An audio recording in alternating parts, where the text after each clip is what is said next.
we have permission from the YouTubes? Is this going to work today? Let's get this set up here.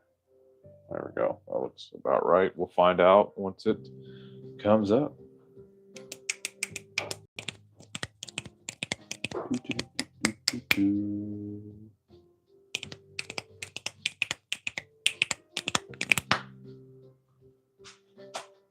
Are we working?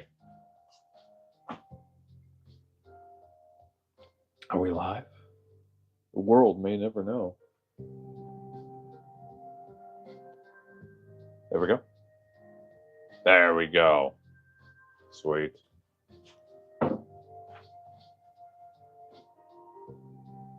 There we go. Got this ectoplasmic green concoction. Green tea and B vitamins. Oh. Oh. Ah, let's hope that gives me a pump. Let's begin. Get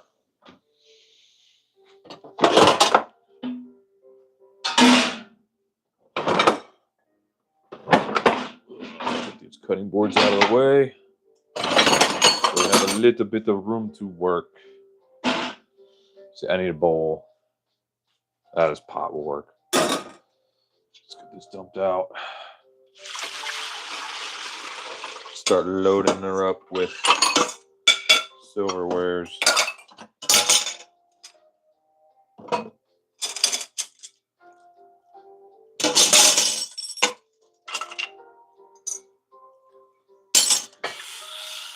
Get her hot water running. Collect stuff from elsewhere.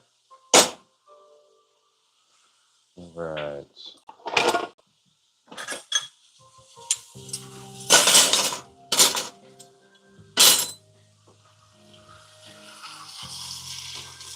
Dump this one out. Ooh, don't fall. There we go. Good plate. Alright, you can go over there. Get the water out.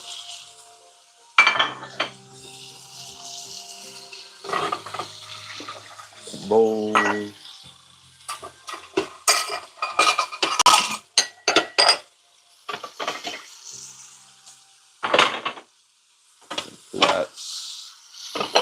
Flats and bowls.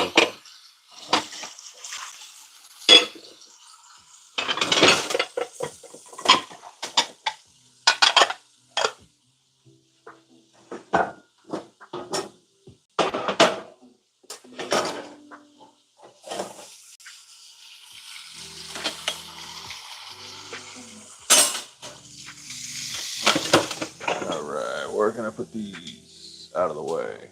Oh, I got another bowl.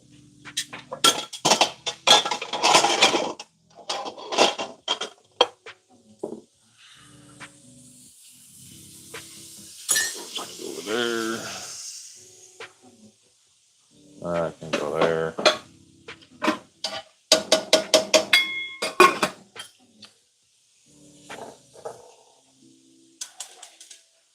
Let's see. Kitchen utensils. Stay. Good, good, good. Hello. What's going on? What party did you have last night? Damn. Right?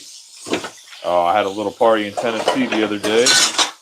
And now I have to catch up on the dishes. What's going on with you guys?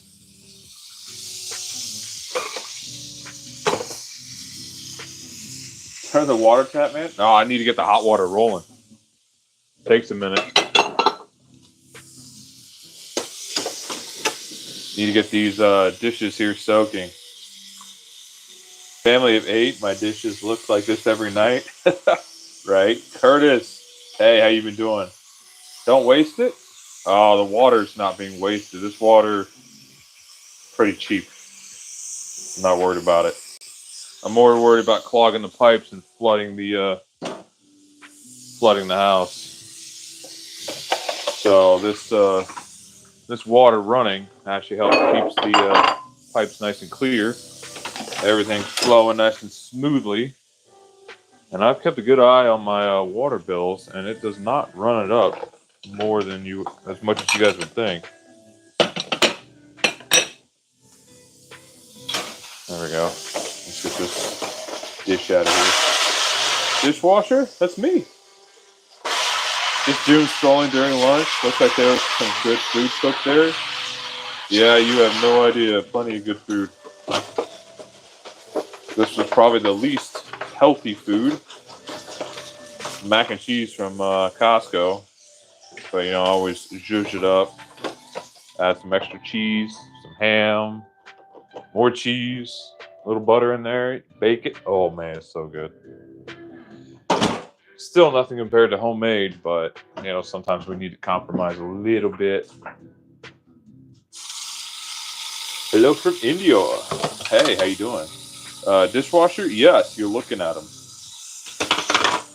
No, this what is it? $1,000 dishwasher over here. I use it more for a drying rack, but I try to optimize things a little bit.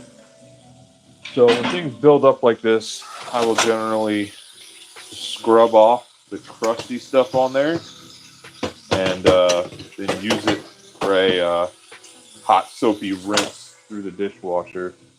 It works really well. An hour cycle lets me catch up on other things, and sometimes I can run it twice. So I get like 3 loads of dishes done in 2 hours. Works pretty well. What are we cooking today? Well, we had meatballs, marinara, and ravioli for breakfast. A little bone broth of a snack. I don't know what we're having for dinner, but I'm going to have to figure that out eventually. But in the meantime, I've got to catch up on these dishes. These cutting boards are right in the way. Let's move these over here. I guess I'm spoiled. That stuff would be loaded in 20 minutes into the dishwasher. No, I get you. I don't know. Dishwashers just don't seem to get this crusted on stuff taken care of very well. And I kind of can't get myself to the point of using all those detergents and whatnot that it would take to actually clean it in there, and then running it for 3-4 hours a day, a couple times a day, 3-4 hours per cycle, a couple times a day. I just can't do it. So doing it this way, I end up doing a load like this. Takes me a couple hours once a week, and it doesn't do too bad. Dude, the beard's awesome. Hey, it's not even brushed out right now. Slept on it, rolled out of bed, and here it is. So it's kind of compacted. I appreciate you. Where am I from? I am in Missouri.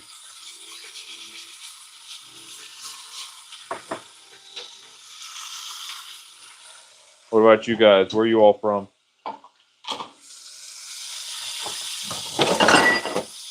Originally from California, but we don't talk about that. Left there, gosh. Oh, what year is it now? 16 years ago? Yeah, 16 years. Minnesota, Oklahoma. Good places. Know some good people in both those places, actually.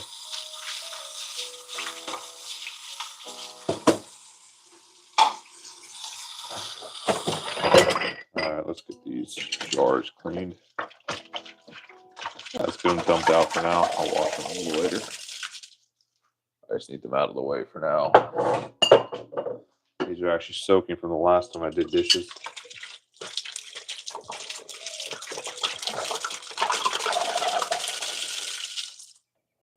My hubby left Cali 20 years ago. He says he'll never go back. Yeah, I went once to, let's see, introduce my wife to the family and our newborn. And then also to bring back my inheritance of tools, which is most of which getting thrown away because they just sat around for the last 10 years. Never being used. Some of them were my grandfather's, some of them were my dad's. Most of them I don't need, never use. They've just kind of slowly degraded over the last 10 years that they've been taking up space here. I like your house. Looks like my cabin. Cool. A cabin like this would be awesome. It's a little big, but you know, the house isn't bad. Man, cabin sounds nice. What do you do out there? You go hunting or what? Just spending time up in the woods? Hey, Sydney, what's up?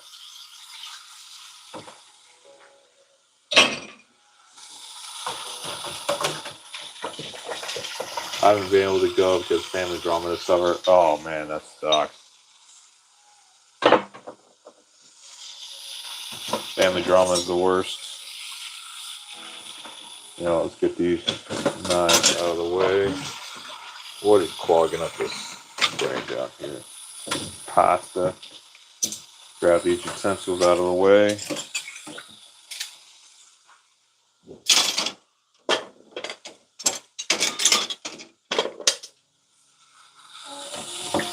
Yeah.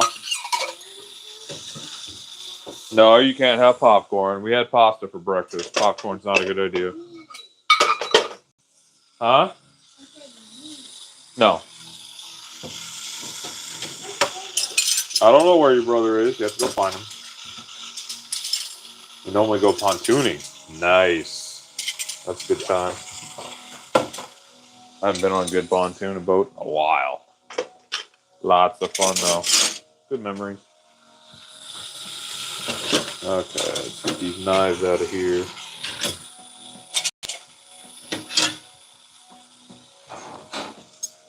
Alright. What?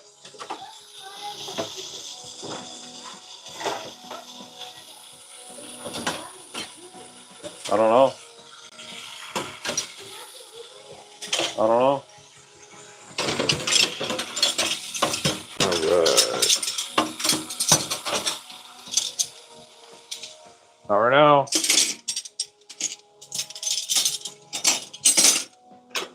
Alright. Let's see what else do we have in here clogging things up. Brush and whatnot. We're in the process of downsizing our property so we can have just chickens left. I'm getting bored. We did chickens, rabbits, goats, you know, the whole nine. Variety of different fowl.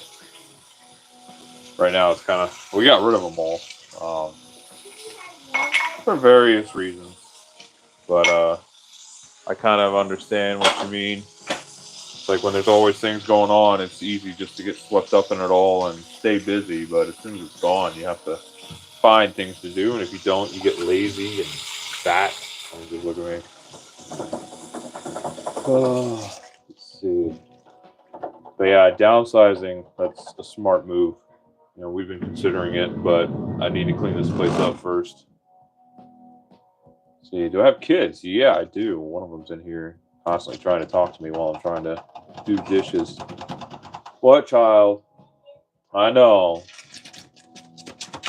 Off you go. But yeah, I've got two right now. Alright. Look at that. The sink is already empty. Let's spray it down, get a bunch of this gunk out of here. And we can really begin in earnest. Make some headway.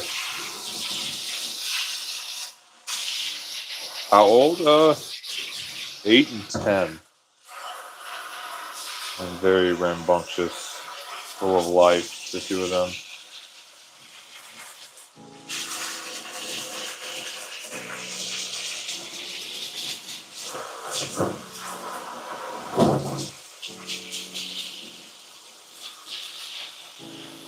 Spray this mat down.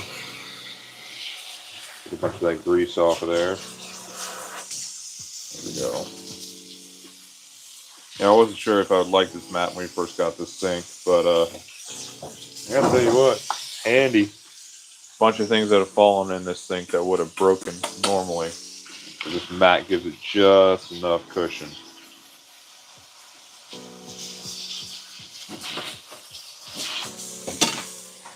All right. Bowls and plates. First order of business. Right. That way we can get this dishwasher loaded up and started. And then we can continue our hand washing.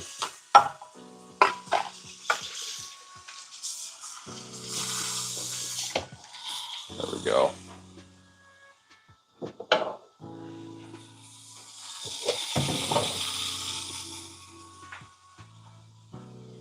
All right.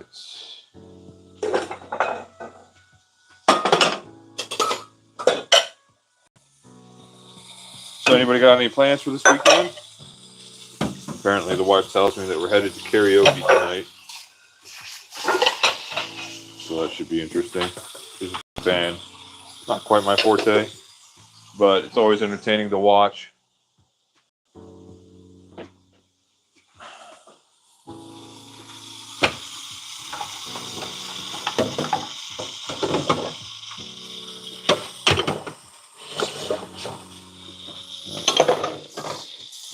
I haven't done much this summer, but I am dreading back to school. Oh yeah? Parent, student? What kind of school are we talking about?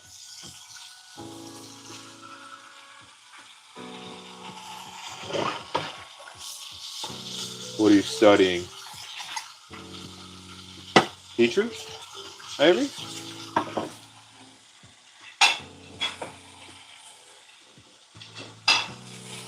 Student. Cool, cool.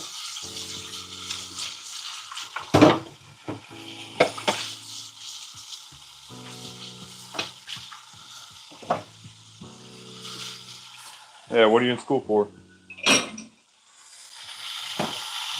Ninth grade, man. Cool.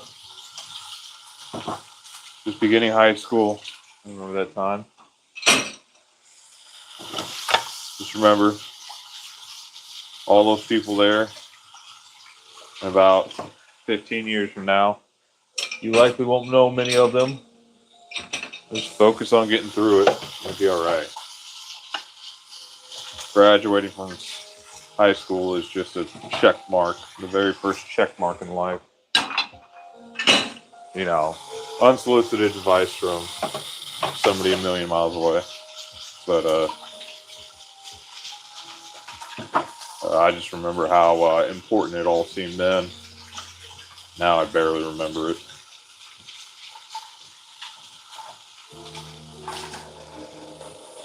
But yeah, you'll be fine. Don't worry about it. See, bonfire this weekend, barbecue, invite some neighborhoods and friends. Nice, nice. Barbecue sounds fun. Pulled all my kids out of public school last year. Wise move, wise move. We homeschool ours as well. Always have. Or growing up, every time school was about to start, I was just begging my parents to homeschool me. They were disinclined for reasons of Social Security. Still don't agree with that, but you know, such is life. Do you use any sort of curriculum for your homeschool, or what do you guys do?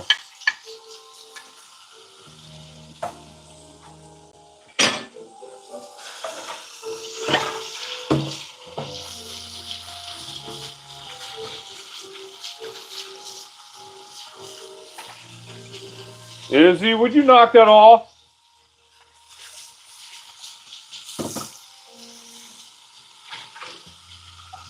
As you can hear, she's trying to get attention right now, playing with the piano in the background.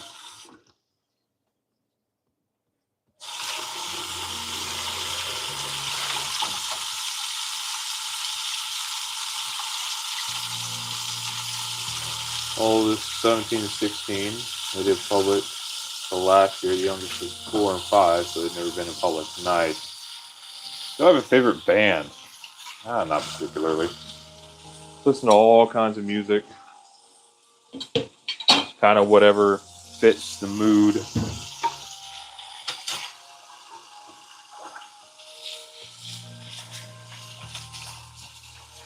I haven't really been that super into music. I listen to what's on, I enjoy it, I turn it off, and I move on. Not an exciting answer, but there you go.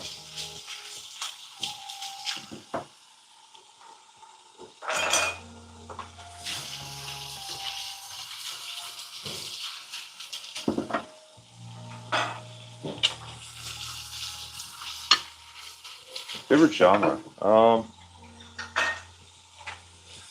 Probably 70s rock, if I had to pick one.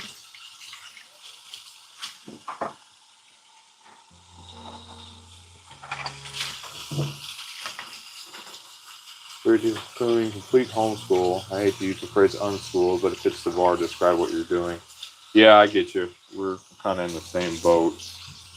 Although we've been looking into a curriculum lately to actually stick to. What's up? The library? Alright, don't worry, I'll take care of it.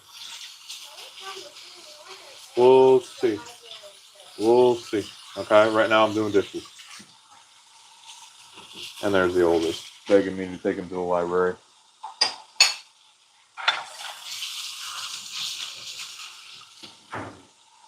Seems like as soon as I try to start getting something done, everybody comes out of the woodwork needing something. You know what I mean?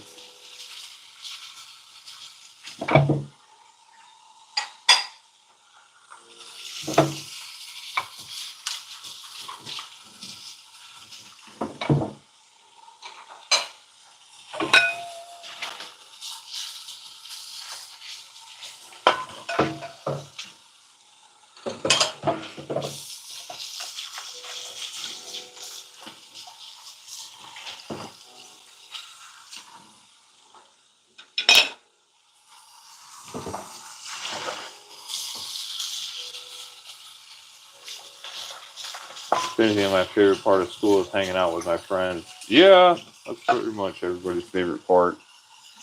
But unfortunately,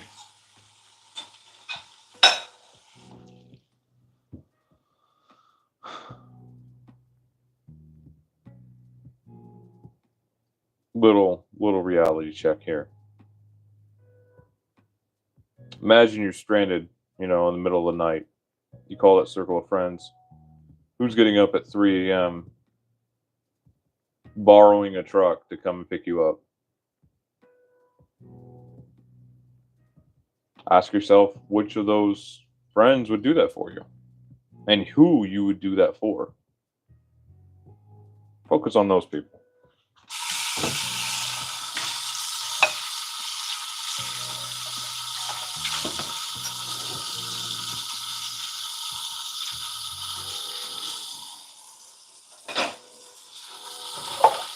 Let's see.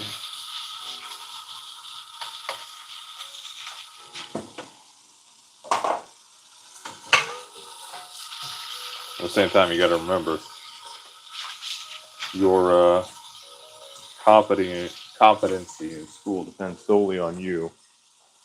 As much as friends are an important part of growing up and becoming an adult, forming your mind, you got to take care of responsibilities too. It's absolutely pivotal at your age, that circle of friends, helping you to become who you're supposed to be. But there's a shift in your 20s where that takes a back road and you have to focus on getting stuff done and building your own future. Not quite sure when that happens. It's kind of different for everybody. But, I can kind of distinctly remember it. Some people can make that shift. Some people can't. But yeah. What's your plans for the future after school? Plan on working a job? Starting a business? College? What are you thinking? In the Oklahoma Constitution, we have homeschooling portion that gives us 100% choice of what we teach our children. I wish I would have known that years ago, right? The thing is, unfortunately, you only know what you know when you know it. So, as much as we wish we could go back and do things differently, we just kind of have to remember that we did the best that we could with what we knew at the time. And if we didn't, that's what we need to grow with. Jeez, that's a tough question, right?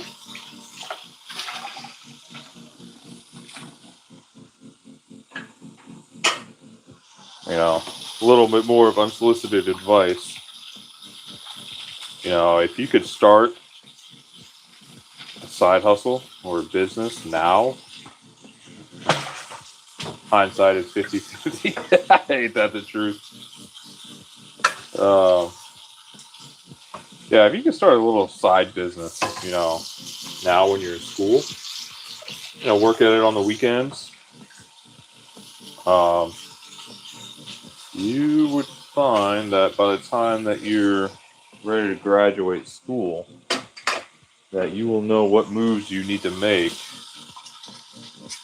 in order to make it successfully in that business. Whether it's mowing lawns or, whatever it is, now's the time to do it. I've known a lot of individuals who started their entrepreneurial career right at about that age, beginning of high school. And by the time they got out of high school, they were millionaires. So you play your cards right, save as much money of what you make as you can. Don't blow any on your friends or on your family, and you will find that you'd be very surprised what you can accomplish in 4 years in just your off time.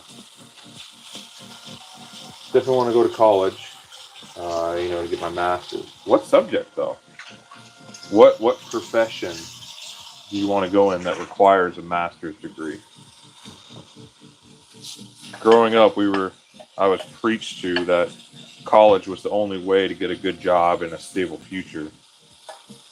But now we have all sorts of people that can't pay their loans and are going to be in debt half their lives to a college degree that they don't even use to support themselves. So, careful what you choose.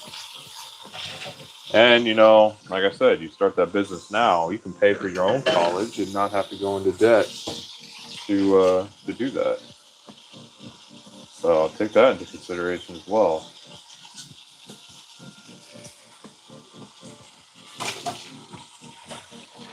I think that would probably be the wisest choice, is pay your way through college instead of going into debt to do it, as is so common these days. My 17-year-old wants to go to college for computer science. Ow, that's a fish bone in my finger, my nail bed. 6-year-old wants to go to trade for welding. Yeah, welding is a real good trade. As soon as you get out of your training, you can just start your own business right there. Mobile repair tech, lots of money there. Especially heavy equipment repair. They will pay all kinds of money if you're good at your job. Never push your kids for college? Yeah, me neither. Our kids have kind of listened to us talk about, the realities of college, where it's appropriate, and other avenues. And like I said, they're 8 and 10, and both of them have stated many, many times that they want to own their own businesses. And they've kind of planned it out. And so we have kind of a path for them to follow as far as that goes. I mean, there is definitely a place for college. I'm not going to deny that. But a lot more limited than what I was told growing up. We were told that it was the only way, and that if you don't go to college, you're just doomed to work at McDonald's or Burger King your entire life, and that's just not true. Yo, Brandon Haga, what's up? How you doing, man? Let's see. I didn't sleep at all last night, so I'm tired. Get used to it. That's real life right there for you. Plenty of times where I'm up busy doing things, and I just find that by the time I'm doing what I need to do, it's 3 or 4 o'clock in the morning, and so you just don't sleep. You just keep working. Child, if you start playing with that, we're going to have issues. Okay? And off you go. How you doing, Brandon? What are you up to this fine day?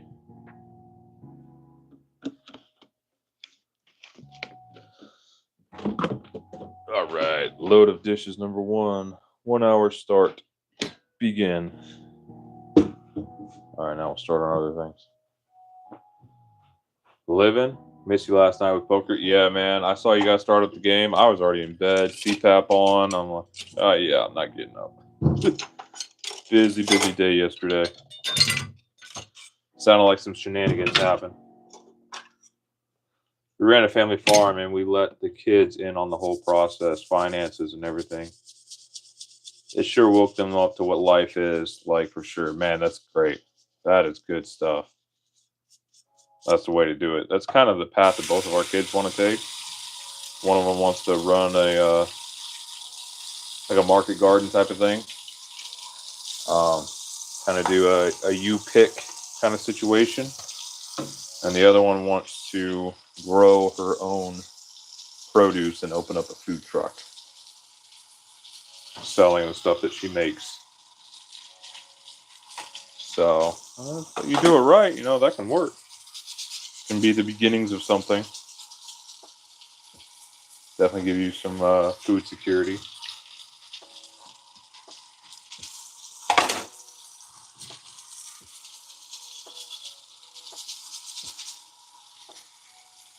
The bare minimum, it can be a secure footing to venture forth into serial entrepreneurism,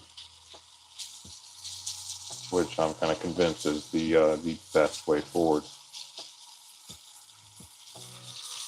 They didn't like taking their pig profits to buy feed for animals and infrastructure, right?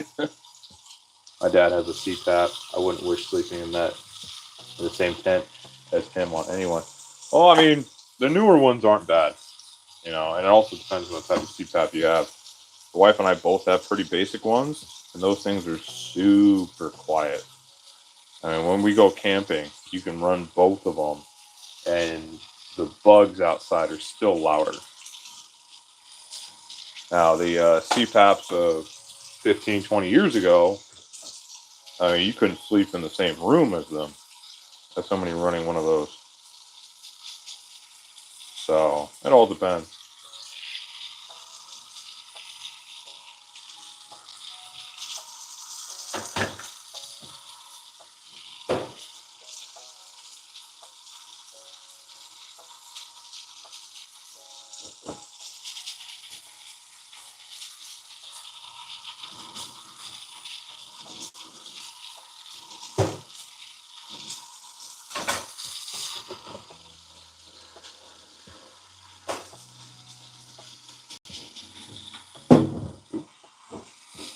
Yeah, when dropping a knife, don't catch it. Let it fall. Yeah. Your pins? Where are they? Okay. Justice, can you help your sister get the car keys? Thank you. I'm making chicken nuggets in my air fryer. Nice. Air fryer is just the handiest thing ever, isn't it? We use ours quite a bit. It's nice having a smaller oven that you can just heat up rapidly instead of firing up the big one. You guys homestead or you little farm for business?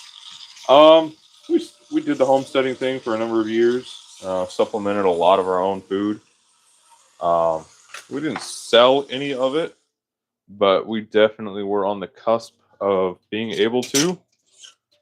We were at the point where we'd produce, a dozen eggs a day, and then we had meat rabbits going and all that. Ran into a few legal issues and work-related issues, and our focus was needed elsewhere. So we kind of let that stuff go for a little while. Definitely need to get back into it. That's part of what I'm working towards right now, is cleaning things up so we can take that on again. chickens and rabbits and such.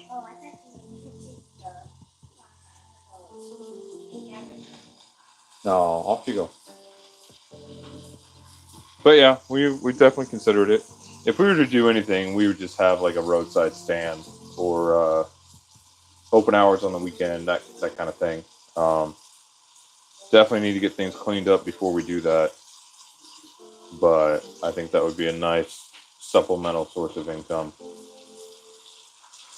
See, how's things looking after the flood? Well, Brandon, the garage, I haven't done any work on cleaning for a while. I've been working on this starter for the truck this whole week, getting that out. Haven't quite gotten it out yet, but it's most of the way out now.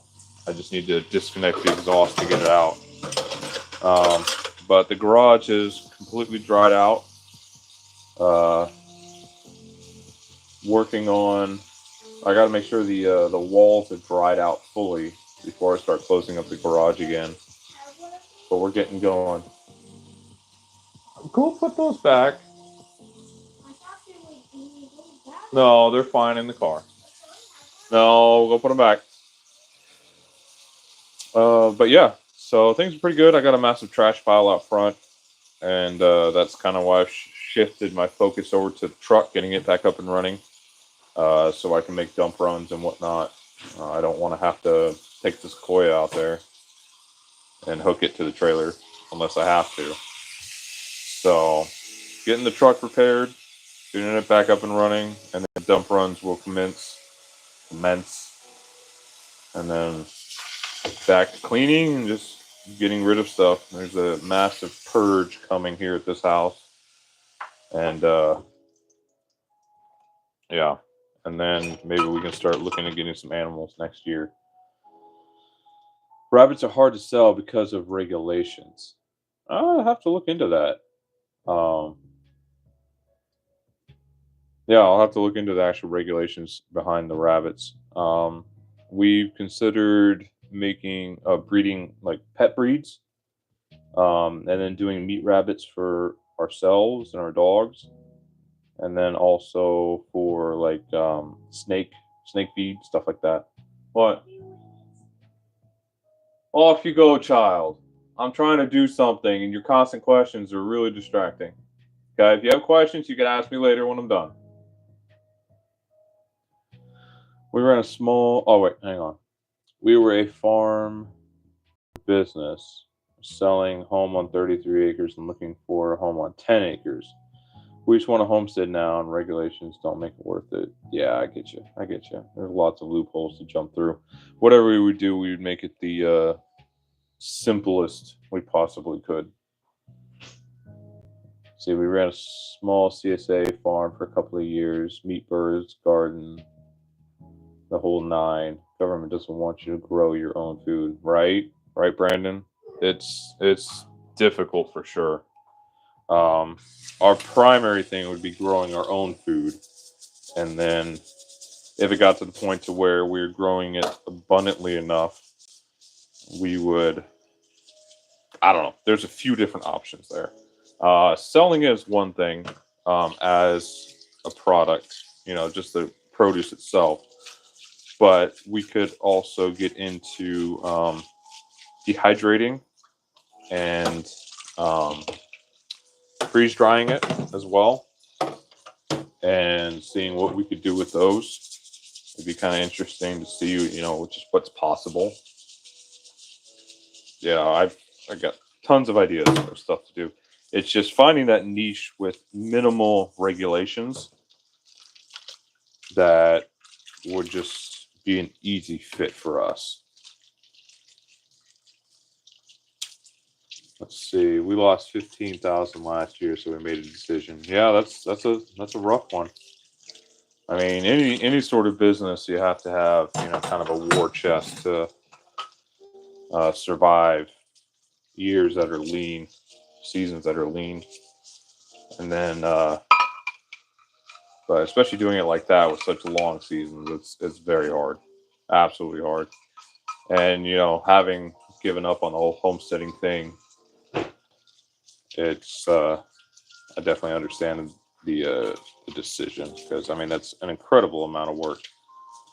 So, like I said, if anything, we would just be unloading our excess, but not looking to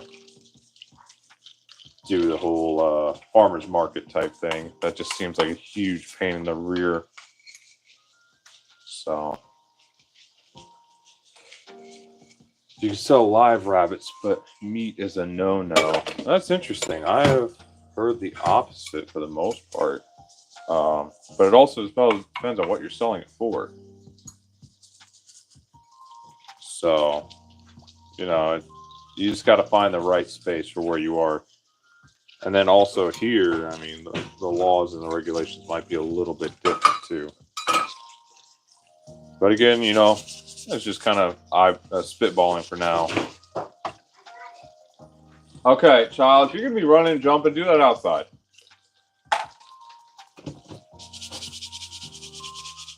Yeah, we lost 5K a year and work our tails off. Yeah, Brandon. Yeah, that's rough. I find that the big problem that a lot of people make is trying to do too much too fast. They try to go all in, do the whole nine, but you have to, speaking as somebody who's run a couple businesses and closed them for various reasons, you have to make sure that your own house is stable first and functioning, and then add a product at a time. I find that doing like a CSA or something like that is kind of like the label maker is out of labels. Yeah, I think the whole CSA thing is dead for the most part. You got to kind of get creative around it. I know of some people who have actually made like 501c3s, like actual ministries, nonprofits and all that stuff, and they take donations, and then, or they have membership dues or something like that, and then they are given for free, food and stuff like that as a perk of membership, something like that. Kind of a way around certain things, because then you get a lot of the religious exemptions to certain rules and regulations. But even at the same time, if we just gave away our excess, I mean, I feel like that would do untold amounts of good, and I have no problem, feeding people out of our excess. Let's see. I saw a couple of messages. Your dad does scrapping. Your stepdad does scrapping on the side. Yeah, that's good stuff. That's a easy thing to do, or not easy, but a simple thing, or can be at least. Can't compete with the grocery store. My cost is way higher than Tyson can do for it. Yeah, I mean that is true, but that's not your clientele. Your clientele that goes to like the bargain grocery stores, they're not the people that you're selling for. You have to be in the right kind of market for that kind of business. Looking at how Joe Salatin does it right now, is they do like subscription boxes, or they're getting into that at least for their meat here soon. Hey Chase, what's up, man? And that broadens your market and makes it, kind of location agnostic, I guess you could say. It doesn't matter where you are. It doesn't matter where they are. As long as the food gets to them, like next day, that's what you're looking for. You're going to charge a premium for it, but those kind of people that can afford it are the people that are going to be looking for it. You know what I mean? So, you got to find the right sales vertical, or sales and delivery method. You got to find that niche to where people can justify your prices. We did landscaping for a while, lawn mowing, whatnot. What? I can't hear you. You better take that dress off and not get soaking wet. And we were charging premium prices, but I made sure that I delivered a premium product, and we had no shortage of business. A lot of times I heard You know, do you have a cheaper option? And it's like, no, I'm sorry, I don't. I'm not the cheaper option. You want the cheaper option, you're not going to get these kind of results. With what? Oh, your zipper? Hang on. And so I just made sure on every single job that my price was justified with the work that they've received.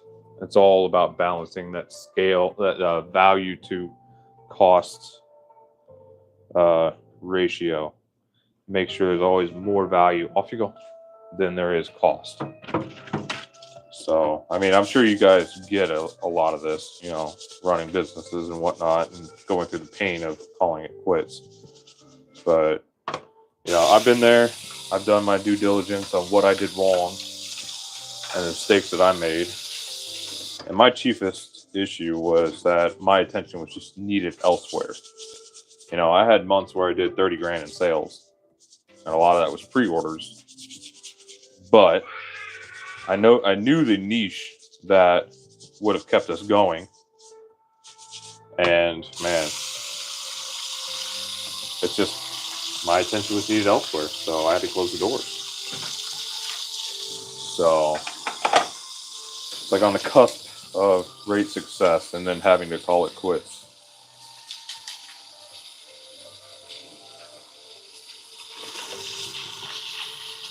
Let's see, my stepdad does scrapping on the side since he works for Bonfi, and we regularly make $12,000 per scrap yard visit. Yeah, that's the way to do it.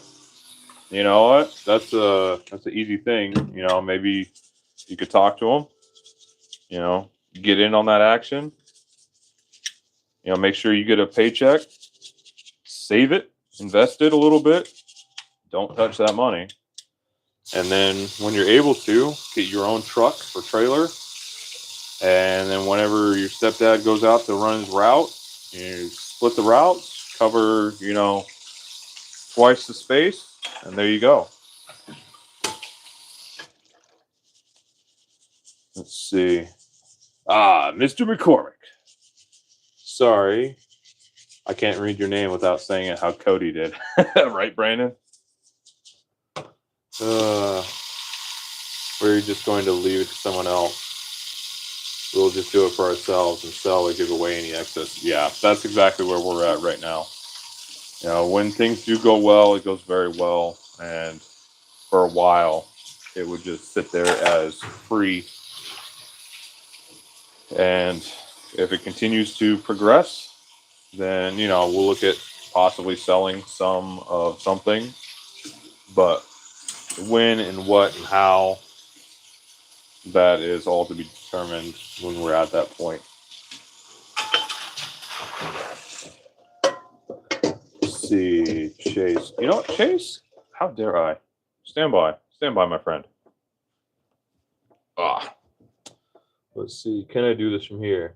Oh, Sir Chase, you have been knighted. Go forth and acquit yourself honorably. Can't believe I haven't done that before.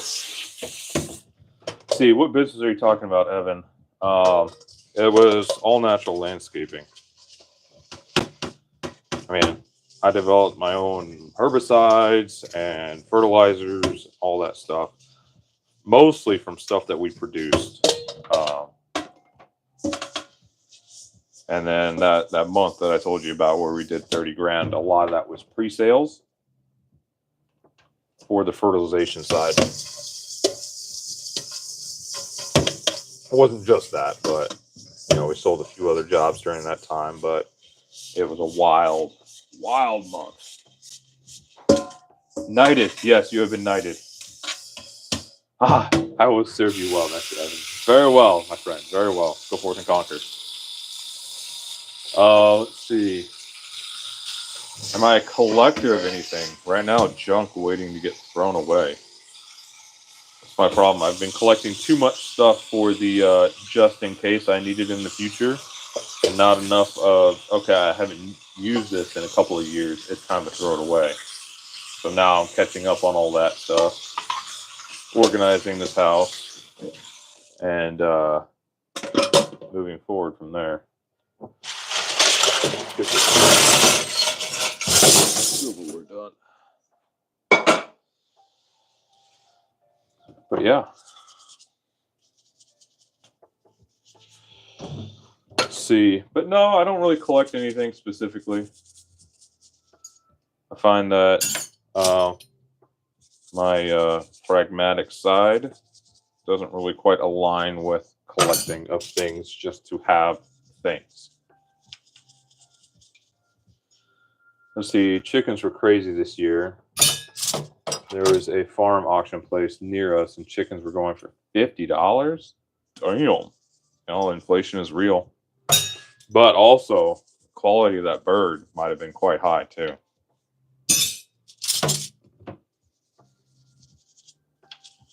See, I'd like to challenge myself to do it sustainably for a year. You know, to grow feed to sustain a flock for a full year. I think that would be interesting. I think that would be cool. I'm really into figures. Oh, cool. What kind of figures? Like action figures, models, stuff you build and paint yourself, or, you know, anime stuff?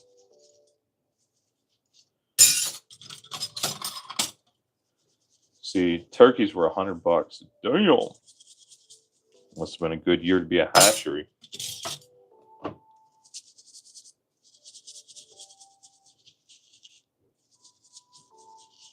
course, the big problem with that for me is having enough room to grow enough grain to be able to put it away for the winter.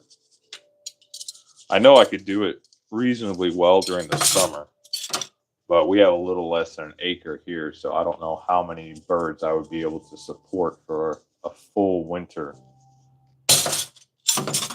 And, you know, the city kind of came down hard on us for free ranging our birds.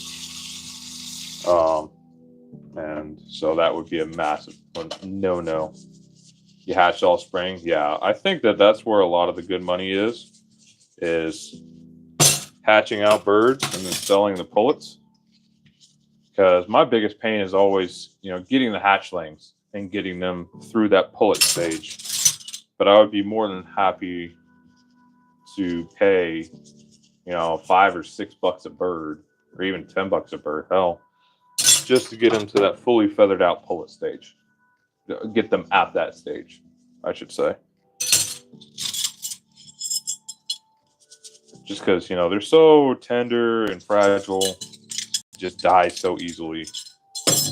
You know, just skip all that and get birds that are just ready to go in the coop and defend themselves. Action figures. I'm a Ninja Turtle nerd. Oh, I remember that cartoon. I used to love that when I was a kid. That's cool. Good stuff. Got to get back to work, man. Brandon, get it, buddy. Have fun. Get you later. $25 pullets? Yeah, I could see that. I could see that. I'm still thinking prices from like 5-6 years ago. 6 years ago, yeah, before everything went crazy. You could get a year-old bird for $20. But man, pull it for $25. That's good business right there. That almost makes me think that eggs are the thing of the past. You know, the chicken crop of the future, besides, you know, finished meat, is designer pullets.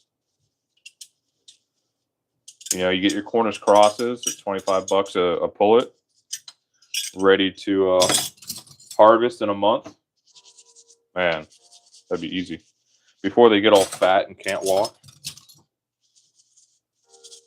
That'd be cool.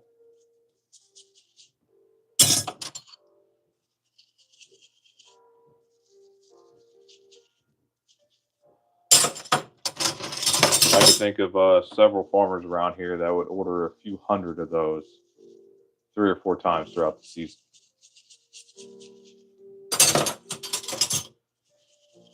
they probably wouldn't pay $25 for them. Maybe 10 to 15, especially buying that kind of bulk. But yeah, that's doable. You know what? Let me see here. Let me see. What is the recent pricing on that kind of a bird? Let's see. Meat chickens, July 11th. Where is it? Bone broth, snack sticks, beef. More. Huh. Where is it? We have meat chickens again. Thank you for your patience. Where are they? Yogurt. Free range chickens. Here we go. Whole frozen chicken, 25 and a quarter a pound. Let's see. Those birds, they can weigh, 8 to 10 pounds. If they get really big, let's go 6 to 10. So you're looking $30 to $50 a bird. Yeah, probably a $10 cost, $10 to $15 cost at most with that kind of pricing. But you bump that price up from 5 and a quarter to 6, and that covers your cost of the bird. So it's not terrible. And you get your bougie clientele, and the farmer just keeps the bird in the freezer until it sells out. It's easy enough. What about that lab-grown chicken that is hitting the stores? Yeah, you got to watch out for that. All that lab-grown meat, all the glued-together steaks that are in Walmart, all that stuff. I feel like that's why a lot of people who are sacrificing to be able to afford, the farm fresh meat are doing it, because they just can't trust what's in the supermarkets. I don't blame them one bit. It's a tough sell when you got stuff like that happening. And that's not even getting into the whole pink slime scandal with McDonald's years ago. Yeah, I actually had some McDonald's burgers this last week. Rolled up and ordered, 8 cheeseburgers. Just 8 regular cheeseburgers. It was so sadly disappointing. Those little sausage patties that you get? It was kind of like that, but worse. Bread was stale. The whole thing was cold, and we were waiting 10 minutes to get it, and it was just nasty. Me and my buddy were on a road trip, so we didn't mind. Kind of let it stretch, and it was just the two of us, so it wasn't any big thing, but we were sorely disappointed. It's kind of just sad that that's what we come to. And I remember those 8 abysmal cheeseburgers were like $22 with tax. It was insane.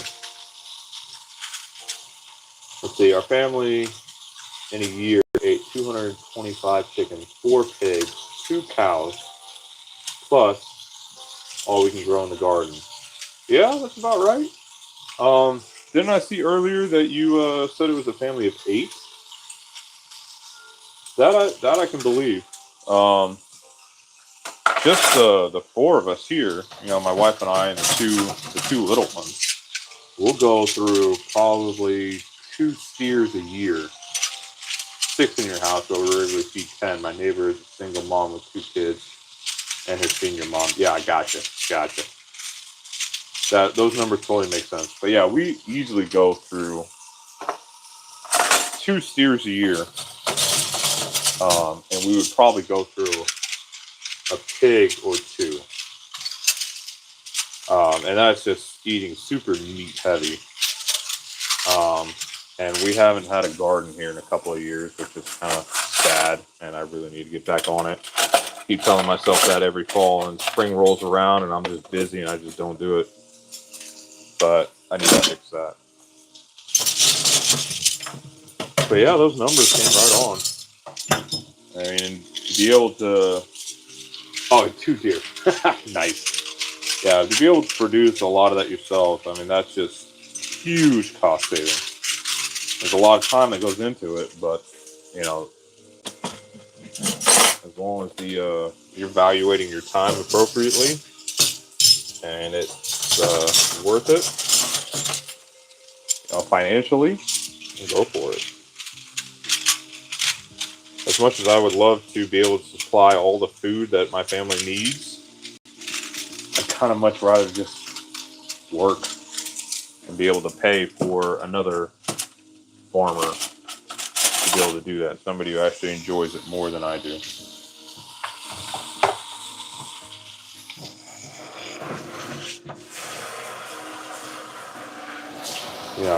Get the business rolling again.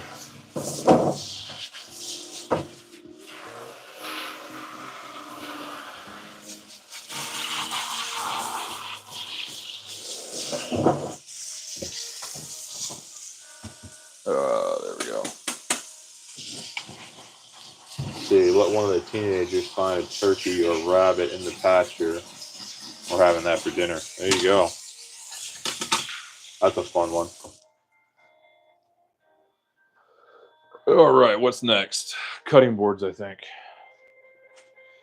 Time to get those out of the way. That's a good way to keep the kids occupied and kind of out of your hair for a couple of hours. Go out and find some meat, make for us to have for dinner. I'd probably encourage them after the rabbits personally, just because they're easier to clean. It takes all of 15 seconds to clean a rabbit. Turkeys, you gotta pluck them, unless you're gonna skin them. Skinning them isn't too bad. But my wife likes poultry skin, so she always convinces me to pluck them. Told her if she wants me to start plucking them, then she needs to buy me a plucker. And you fish a lot. Yeah, that's good. We started fishing the creek here out back this season. It's been nice and full, and we've got a lot of bait fish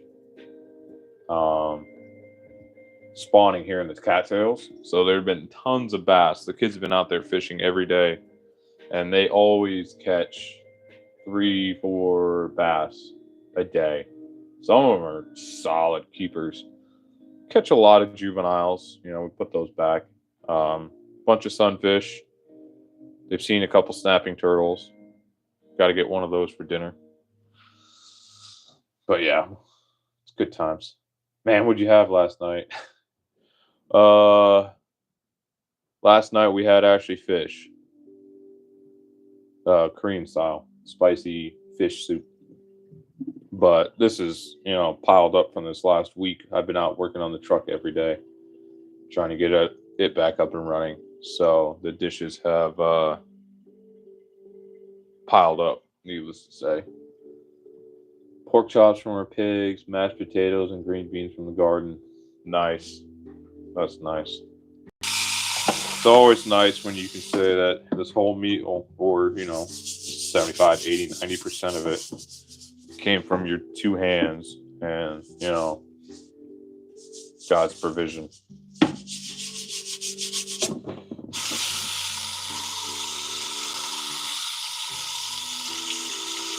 Yeah, we haven't gotten into pigs. Don't quite have the room for them. I mean, if we did, it would just turn into a mud pit. I mean, we could. We could do pigs here. But yeah, it would just be a mud pit.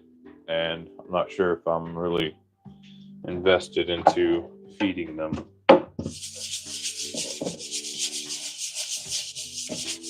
There would be lots of gathering of food for them when the nut trees start falling.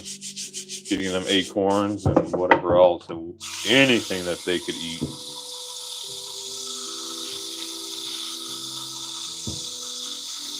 And that's just part of the thing. I just don't have enough room. Pigs are easier than cows. Yeah, I mean, I don't have room for either here. I mean, we had goats, and that was a big enough pain.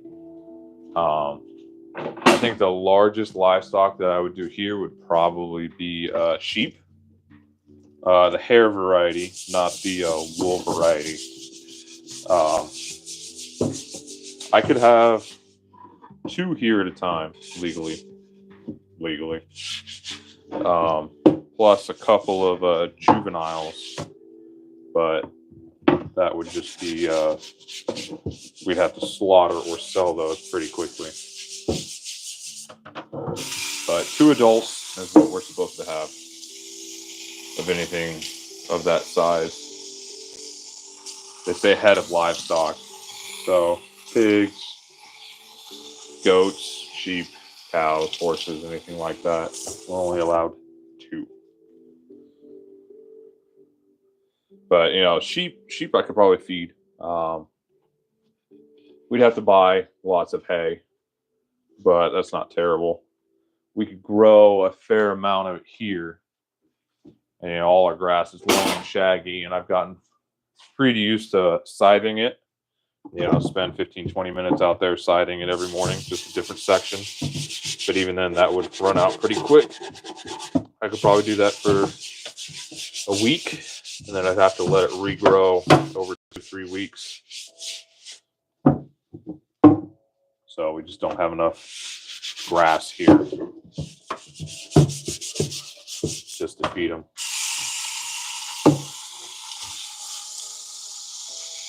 But that would be down the road.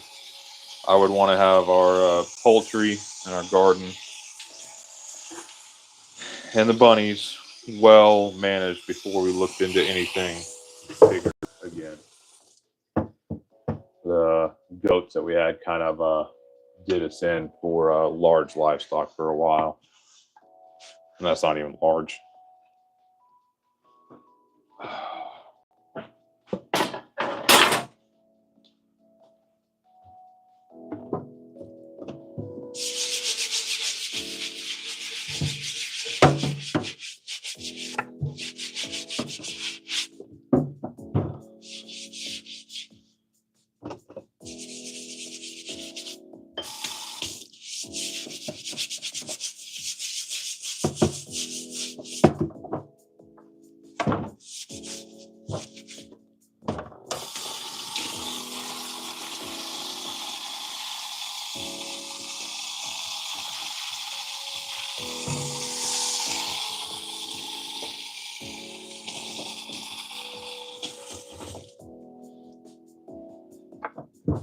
But yeah, as far as being able to sustainably feed here, I think the best bet is probably rabbits.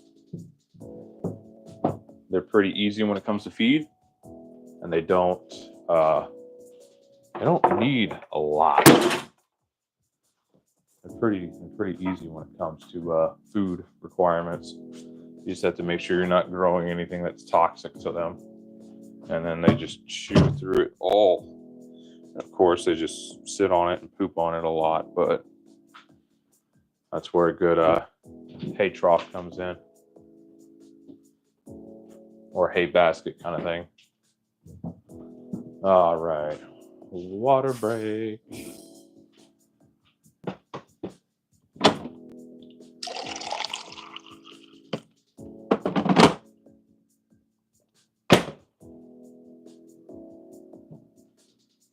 Oh, there we go.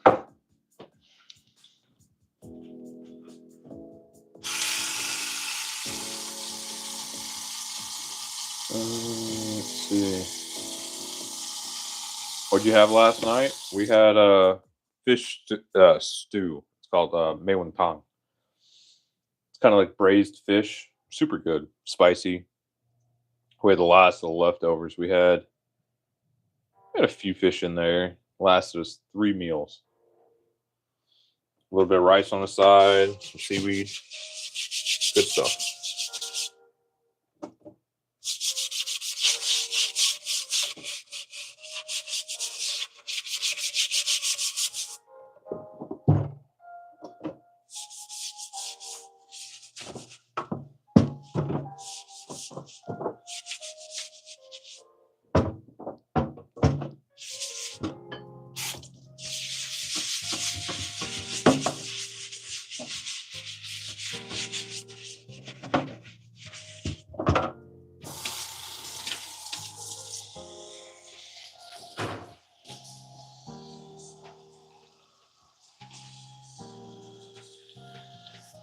How'd you do? You catch anything? What'd you get? Oh yeah, you got a good bass? What else? Oh, you got a bunch of bites too on other stuff? Cool.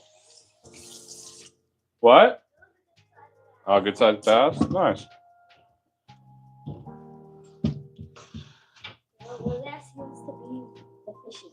Yeah, it's nice and deep down there. That's why they're there. And it's shaded too. Yeah, snapping turtle might be there too, but it'll be all right as long as you guys aren't in the water. Yeah. My mom got steak last night. It was really good. She cooked on the grill, along with mashed potatoes, buttered noodles, mac and cheese. Cool. It's good stuff. My fiance and I are thinking of getting half a cow after we're married. Start eating more meat. Yeah, Chase, that's seriously the only way to buy it. Okay. I mean, we're getting it now. It's under $6 a pound, so it's a great way to get a lot of meat really fast.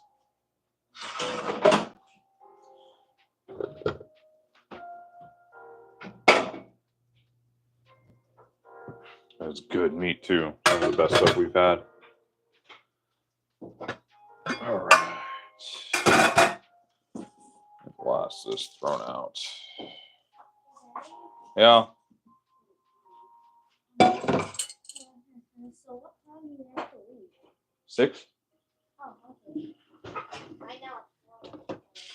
Yeah. A little after 1 now.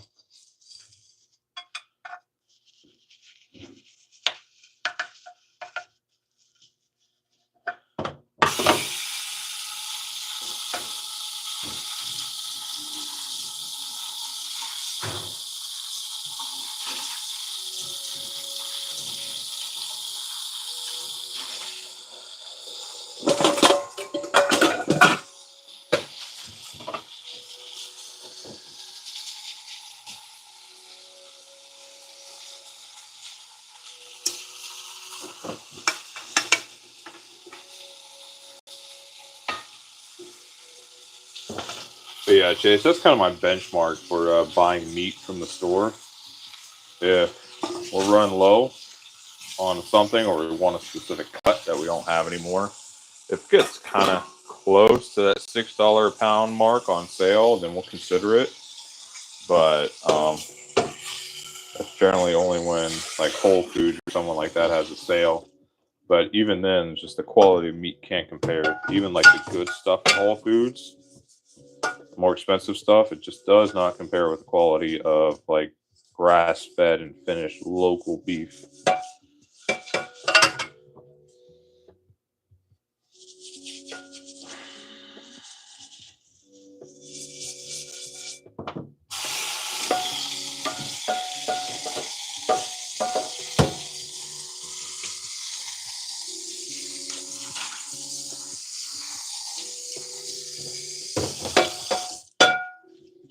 Well, that way you can order your favorite cuts as well. Yeah, but the favorite ones run out quicker. Like we're always left with a bag full of ground beef when everything else is gone. How old are you? I'm in my mid-30s. No, that's not rude at all. Not very particular. Mr. Cronin, what's up, man? Oh, man. I've been slacking. May you be knighted, good sir. Go forth and acquit yourself honorably.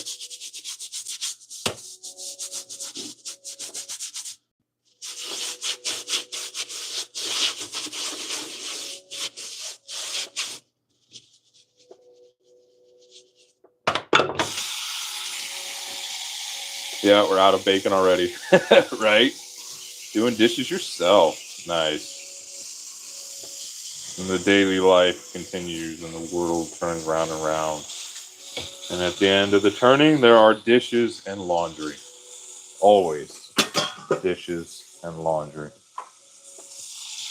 Sucks being an adult, huh? It's only July and you're out of bacon. Man. See, were you ever bullied in school? Yeah, a lot growing up. See, I was 7 when we moved from the poor side of town to a much nicer part of town. My great uncle had died and left his nieces and nephews with a nice inheritance. Let my parents build a new house in the nice part of town. I didn't pay for all of it, but it paid for enough of it that they were able to get a loan for the rest. And so I went from being just the average kid, where everybody was kind of poor, to the kid with patched hand-me-downs, where everybody had the newest of the new stuff. So, and kids are brutal. They find anything that's abnormal and then they focus on it and they make it social pariah. And that's just how it is. It toughens you up, really. I mean, it was really difficult going through it when I was a kid, but man, it wasn't even until I got into my 30s that I started growing a super tough skin. So, I mean, there's a maturity thing there too, and being able to view it in perspective of these people that make your life hell now are going to be nothing to you in 5-10 years. So, yeah.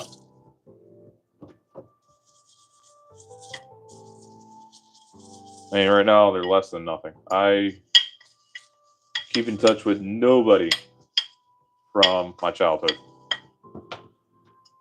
Not even on speaking terms with my family. But being a ginger makes you a target? Oh. Yeah, a little bit, but I bet you're kind of a little hot-headed too. Let's not forget that.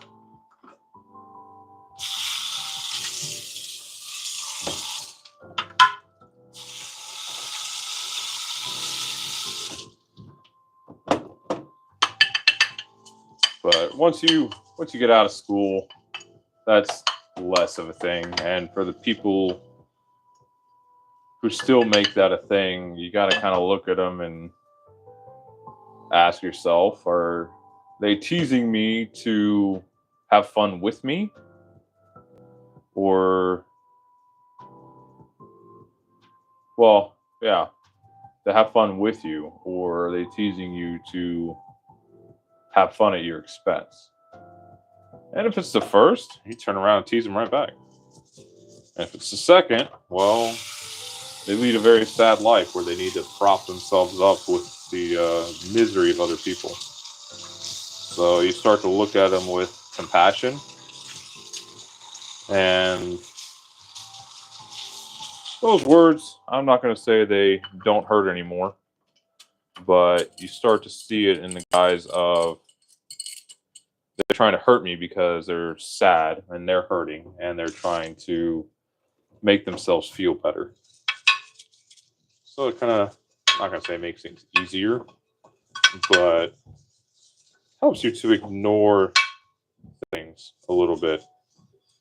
And then eventually that sting goes away and you see what's going on. So, yeah, real low blows is usually how you can tell which is which, right? Right, Matthew?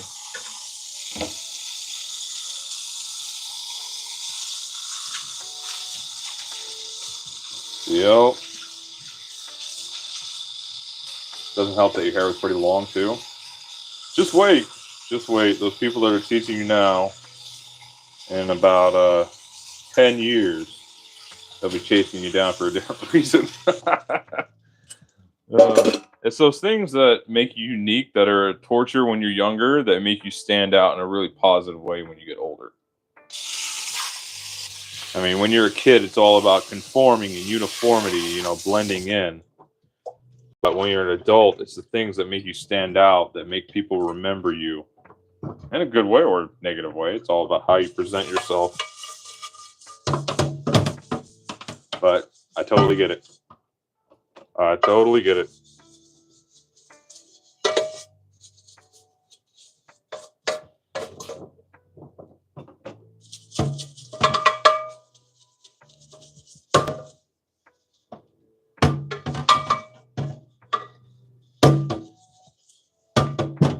long and short of it, embrace the things that make you unique and make them your strengths, and you will be miles ahead of your peers in a couple of years.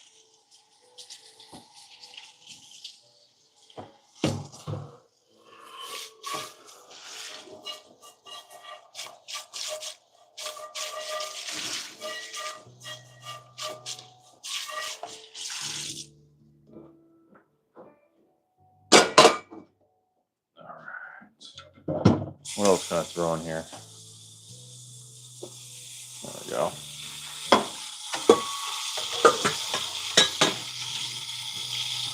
Oh, my batteries are starting to die. Stand by, stand by.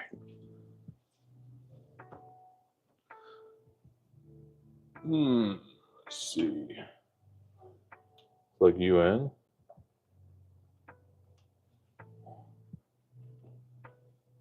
And where's the other one? Oh, there it is. It's hiding.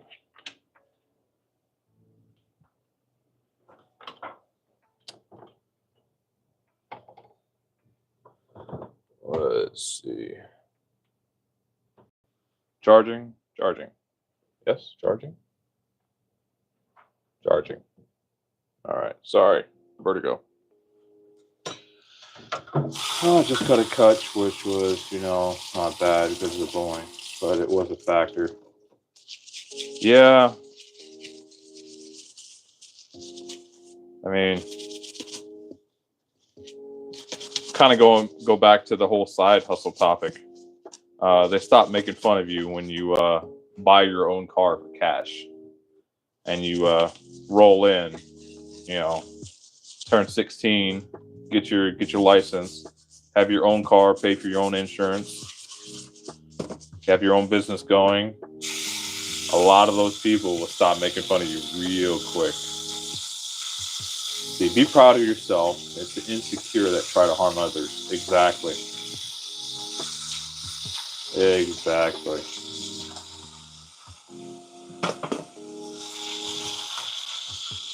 Just remember those that made fun of you and don't give them a dime. A dime of your time, a dime of your money, none of that. Be true to your friends, those real friends, those ones that would come and pick you up at 3 a.m. and lend you their vehicle when you're down and out so you can get to work for a couple of days. Those people, when you lend them stuff, always give it back to you with a little bit of excess, well taken care of. Those are the people you want to keep close and that you want to take care of. And I'm not talking about giving them stuff or, making their life easy, but, being there for them in love and compassion when they're in their hard times. Because they'll be there in your hard times as long as they're people of quality.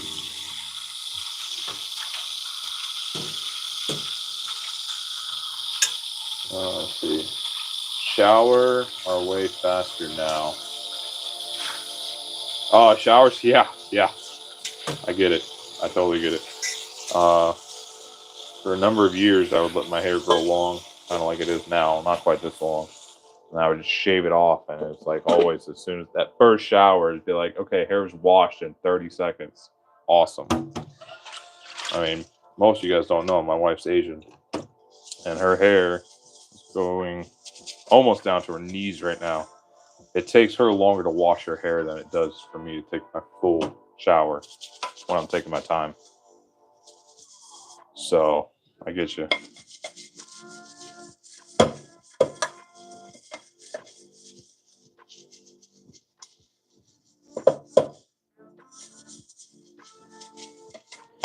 Quality over quantity, exactly. It's like as you get older, your circle of friends decreases, but the quality of those friends increases dramatically and drastically. I'm trying to say both those words at once.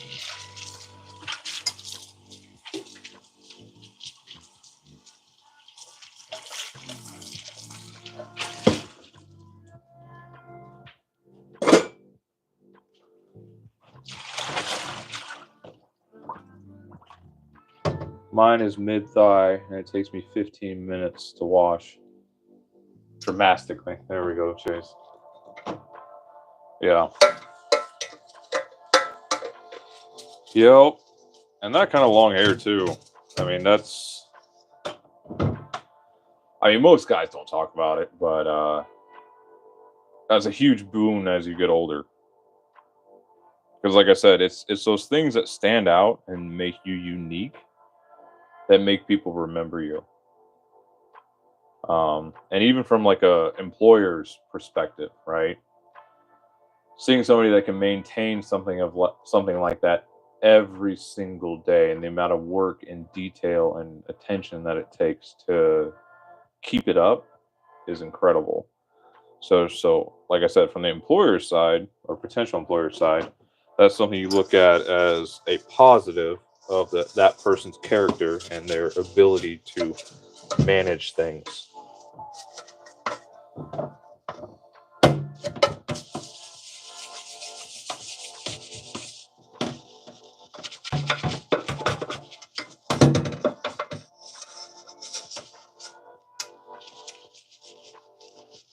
Hubby is starting to look Amish with his beard. Nice. Yeah, my wife told me plenty of times that if I don't want to maintain my mustache and keep it trimmed, that I just need to go Amish. I just look at her and laugh. It's like, I can't do it. I can't do it. I can't do that bottom only beard. I just can't do it. Not my thing.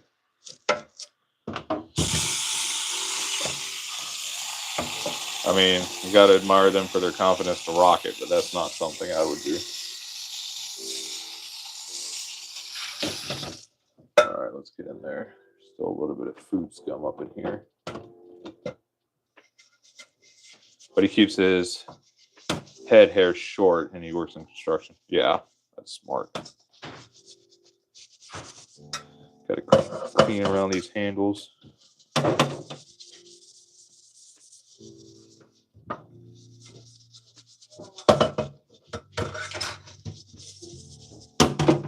And these Scotch Brite pads do wonder for pots and pans. I'm sure it doesn't come across there, but like this little grime, it just polishes it right off. Off you go, child.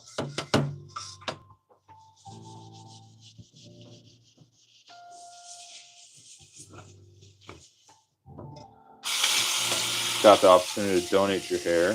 Apparently red is a hot commodity in wigs. Yes, it is. For all those people who don't grow it naturally. And that, I mean, that's proof of it right there. I mean, it's extremely desirable for those who can't have it. And so they're willing to pay a premium for what you have naturally and they cannot ever have unless they buy it. So, you think about all those kids teasing you now, and you think of all the adults paying lots of money for that exact same thing. So just take that as proof of what we've been saying this whole time. Kids are rough. Just wait till you're an adult, things get easier.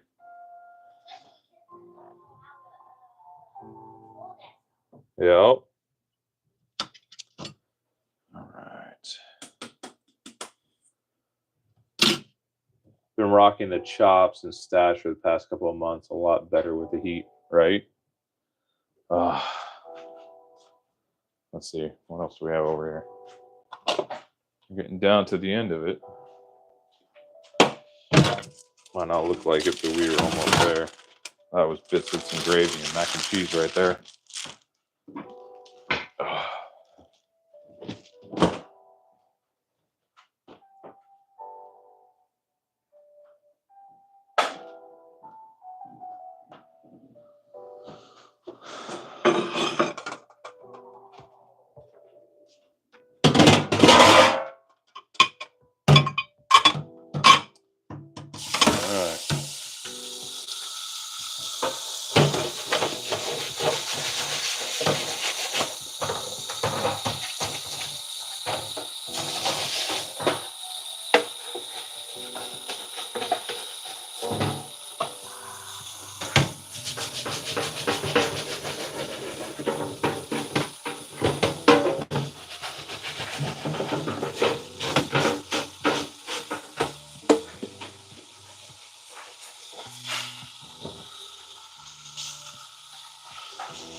Okay. Do you think a single bowl sink is better than the 2 small bowl version? Absolutely. We had the double here before. It was split 2/3 and 1/3. I much prefer this one larger sink. Makes it a lot easier to do bigger projects. Making kimchi and sauerkraut, stuff like that. Just makes it easier to process things. And when we do have a large garden going on, makes it real easy to do that final wash on the produce inside. I much prefer this one. Now, if we had a commercial style sink with multiple large bays to it, I'd take that all day, every day. But alas, we don't have the room for that.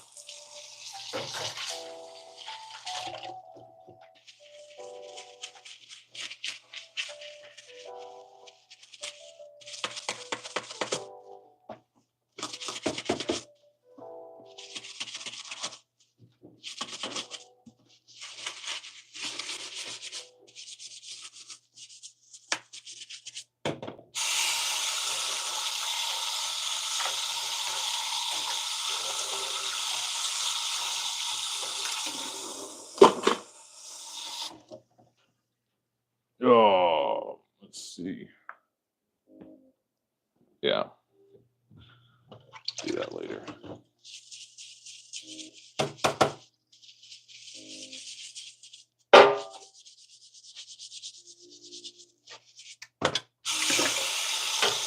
What's your setup for streaming? I've got a Samsung S20 Ultra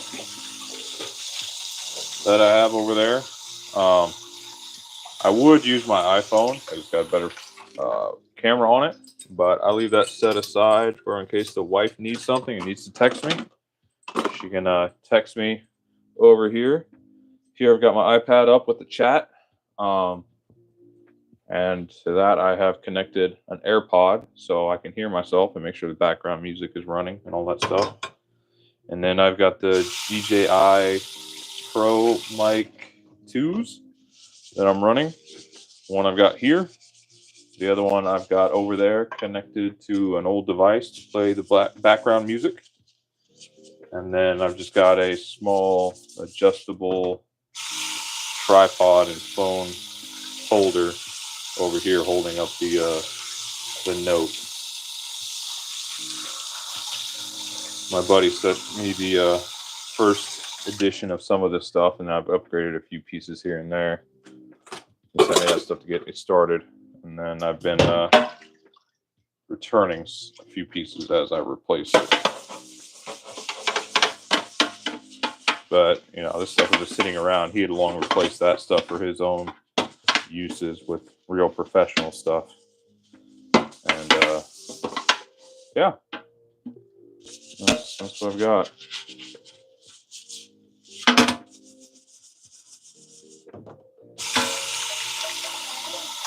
Do you do any other types of streams?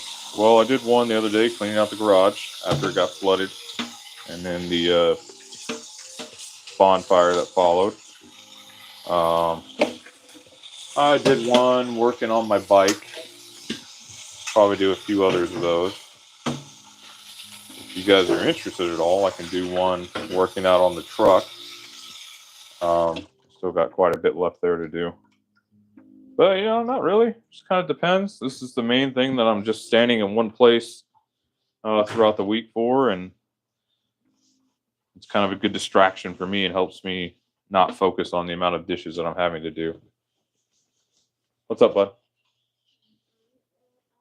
That was running low, so I charged it. Oh, okay. Thank you. That's a lot. Thank you.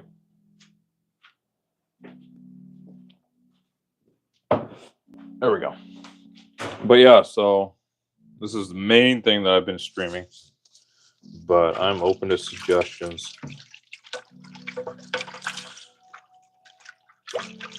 Because it's kind of one of those topics that's a little dull. And so, yeah. I try to keep the conversation interesting. You know, share my soapbox.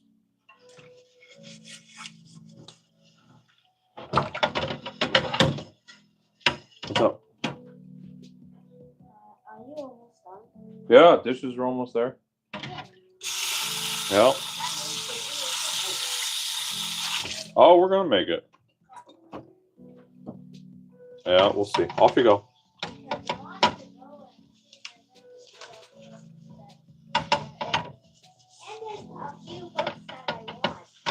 We'll see. We'll see. Going back to starting a business, I've been thinking a lot about that recently, and how most people make it such a hard, stressful thing to do by taking down tons of debt to do it. Yeah, instead of just starting small and scaling as they're able. You know, you would do a lot. Like, let's just say lawn mowing, right? If you went out and bought an S10, right? Or if you just had an S10, or even a sedan, right? You get a cheap push mower, right? Just a push mower. Self-propelled if you're talking about spending money. You know, heck, get one free off of Craigslist. As long as it runs and cuts, that's all you need, right? Get yourself a blower and a weed eater. And from there, you can start mowing lawns. Probably only going to get 35, 40 bucks a lawn. Might take you an hour to do each one. But, you know, you hustle at that for a few weeks. Then you buy yourself a little truck and maybe a bigger push mower. You know, then you go and buy a steel combi with some attachments. You know, things like that. And then you can start adding services gradually as your main product builds. You know, you can do window cleaning. You can do window cleaning off a bicycle, right? Take you a while to get from job to job, but your costs are absolutely minimal. You know, gutter cleaning.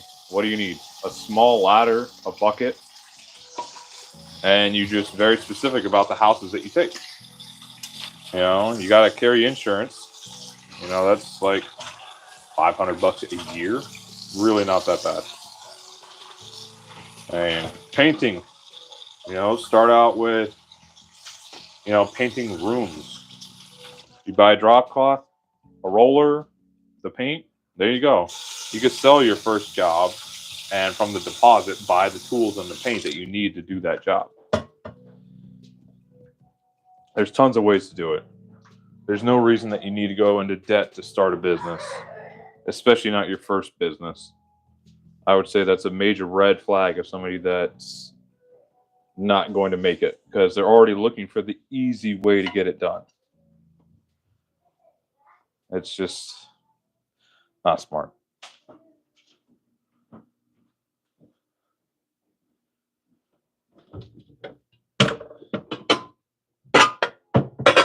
Hell, just the amount of stress of having to make that payment every month adds. It's not good for peace of mind. Makes things a lot more difficult.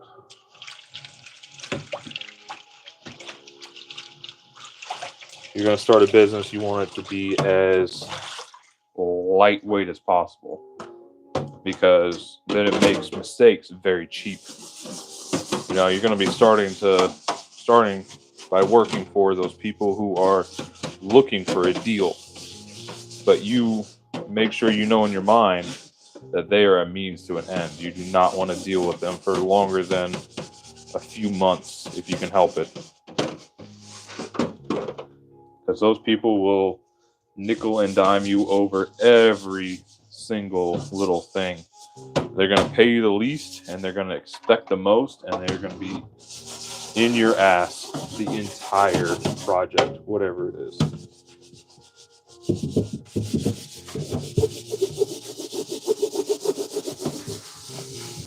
Heck, you can even start a business washing dishes for people. You know, you show up in their house, use their products, wash their dishes, and leave. I mean, how easy would that be? All you have to do is get there and not break anything. Heck, there's people that pick up dog poop. You know, they show up at a house, unlock the gates, pick up the poop, throw it in the trash on their way out, and they're out, what, like a grocery bag and a shovel. That's so easy to do.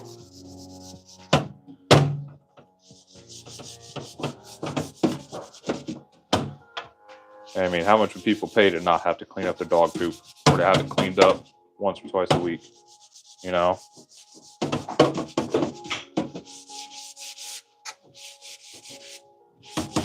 All right, this is better. Gonna get all that crud off there. Got a lot of it off.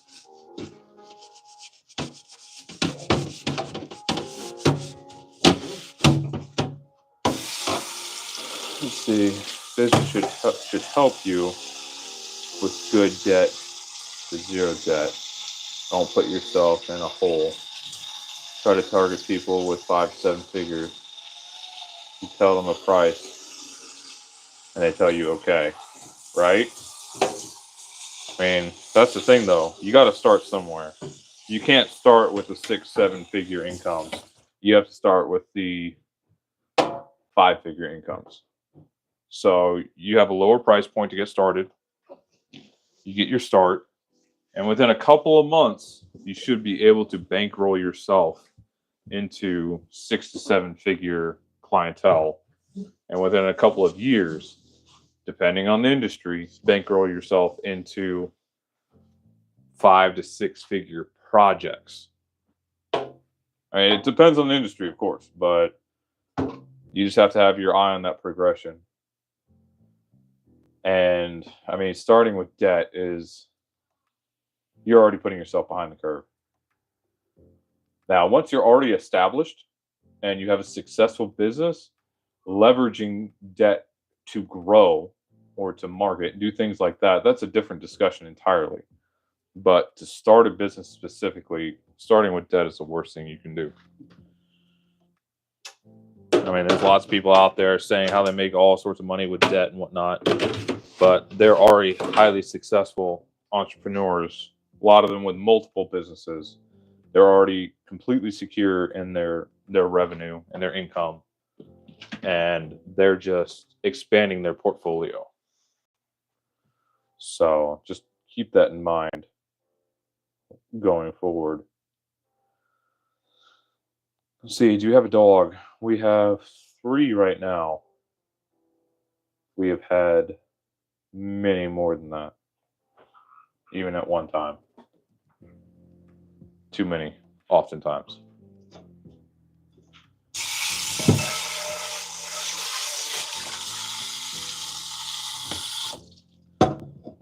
So like we were talking about earlier, right? Your stepdad's scrap business, side hustle, right? It's already got an established thing going, right? Well established. That would be an appropriate time to take out a loan to increase capacity, right? Get a used truck and a solid trailer. Both of them have to be solid though, but no frills. You're not looking for 2024 F350, right?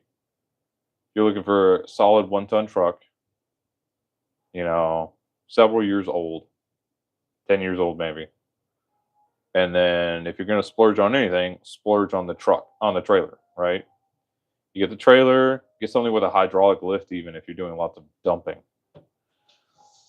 And that'll make things easier. It increases capacity and it doubles your production, if not more than that. So that's one way you could use debt in a business like that. But if you're just starting out, debt is not the way to go. You hustle your way there. So like continue on the scrapping runs, right? You have a truck. Let's say you just have a truck, or you can borrow a truck, or you can rent a truck. you have to make sure that you triple the value of that debt while you have it. You know, if you're renting it or if you're borrowing it. You know, if all you have is a car, get some boxes, collect stuff into boxes, and scrap with that until you can buy yourself a truck. You know, $1,000 truck, not that expensive. And that truck, that $1,000 truck, even if it's an S10, you can make $40,000-$50,000 with that. Then you buy yourself a bigger truck and a bigger trailer. You know, hire some help.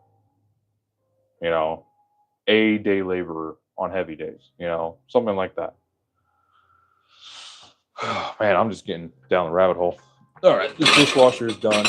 I got these dishes out. They are drying.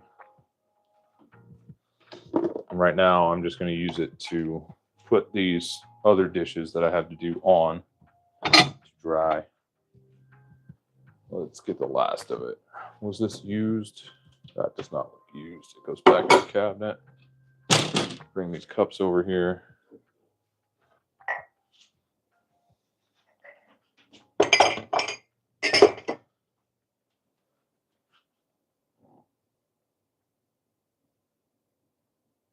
Oh man, no alerts. Man, Phil, what's going on? I was wondering where you were. About to send out the cavalry. You know, get a little search mission going on. Oh, we still have the cast irons to do. Okay. Let's see here. I've got the stack over here that I forgot. Oh, there we go.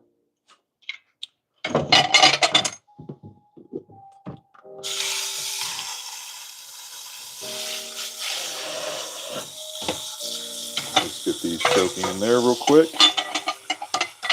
Let's do these. How's everybody today? I'm doing all right, Phil. Been hard at work at that starter all week, and so the dishes piled up on me. Now I've got to cut a couple bolts off the exhaust to be able to get the starter out. I'm still going to finagle it a little bit to see if I can get the starter out without popping the exhaust off. But I think the easiest thing to do is just cut those bolts off and then just pick up some new ones at the hardware store.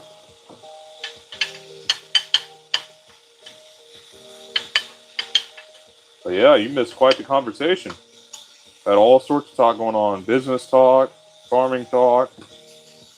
I mean, I might be going a little overboard, but dad advice / advice to my former self, high school advice.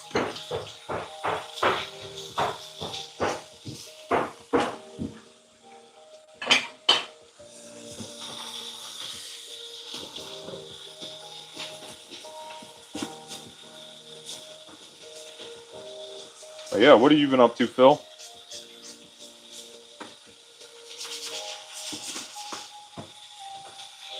How's your Friday treating you?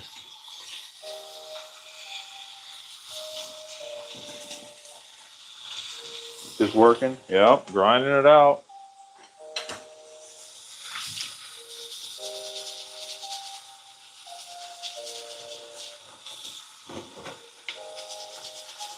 Battle!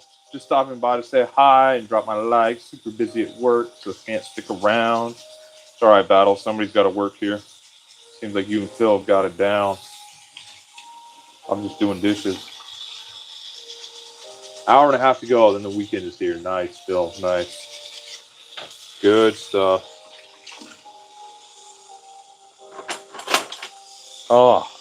Super itchy. Greetings. Man, Mr. Crazy K, going on. You missed all sorts of conversation here. This just sounds like a nice break. Much love. God bless. Outs. Peace, Battle. Go forth and conquer, buddy.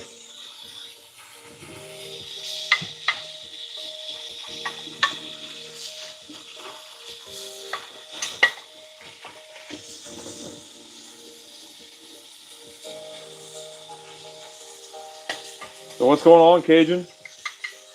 How's your week treating you?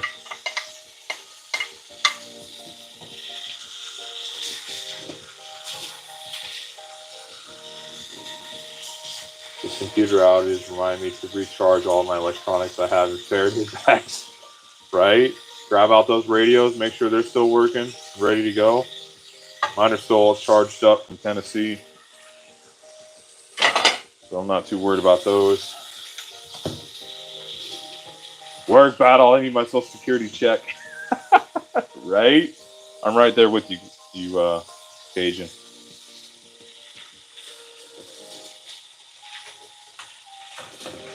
It's much appreciated. He got back from a 4-day camping trip with 2 of the grandsons. He needed a nap, right? Those young bucks will tire you out. Still remember all that boundless energy and then just crashing at night. But I'm with you now. I need a nap. When camping time comes, I definitely understand now why my dad always napped in the middle of the day.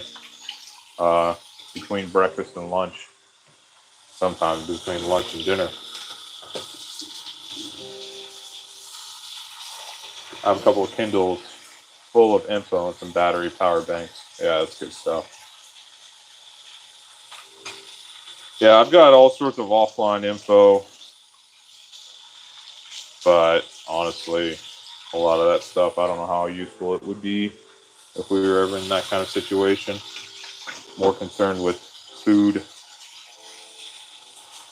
and treating injuries. You know, we were talking earlier about getting a garden going again. I think when I do that, I'm going to dedicate a large portion to medicinal herbs. And I think a freeze dryer is going to be in order. It would be cool to produce my own medicinal herbs. I know it's not anywhere near cost effective. I could just go and buy that stuff, 15, 20 bucks a pound. I mean, you get more than you use in a year of most herbs, even using them for medicinals. But I think it'd just be a fun exercise. I need some silence. Kids are so active, right?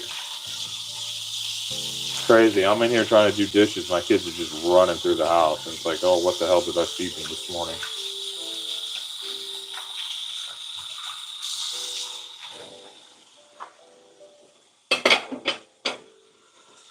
Okay.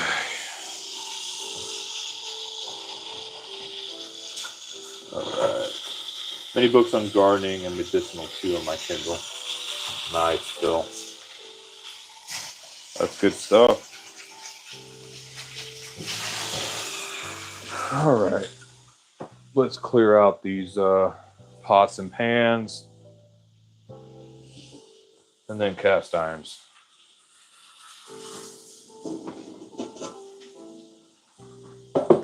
Let those pipes heat up. So any of this grease that goes down the drain will just flow right out the other end. There we go.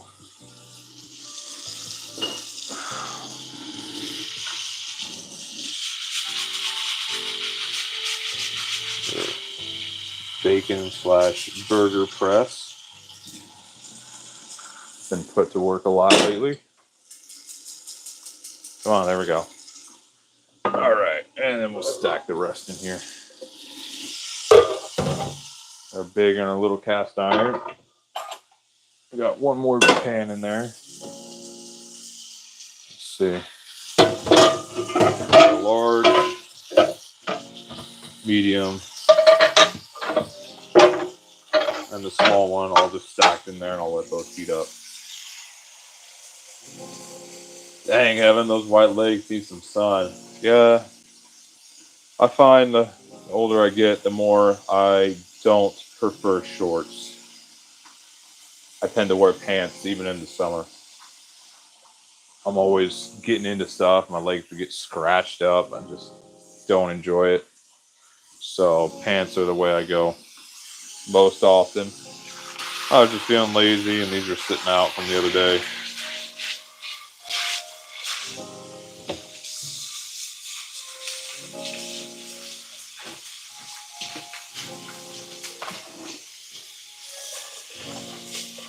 All right, there we go. There's one.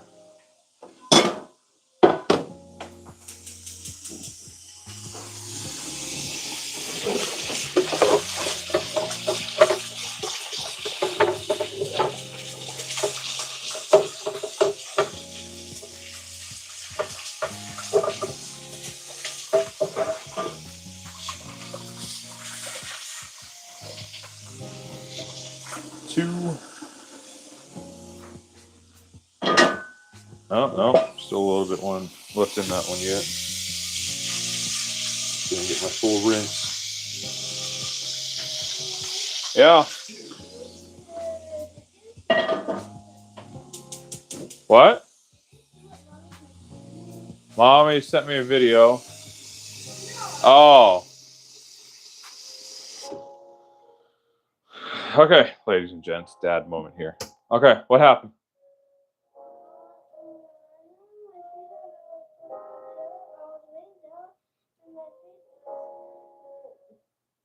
My feet were.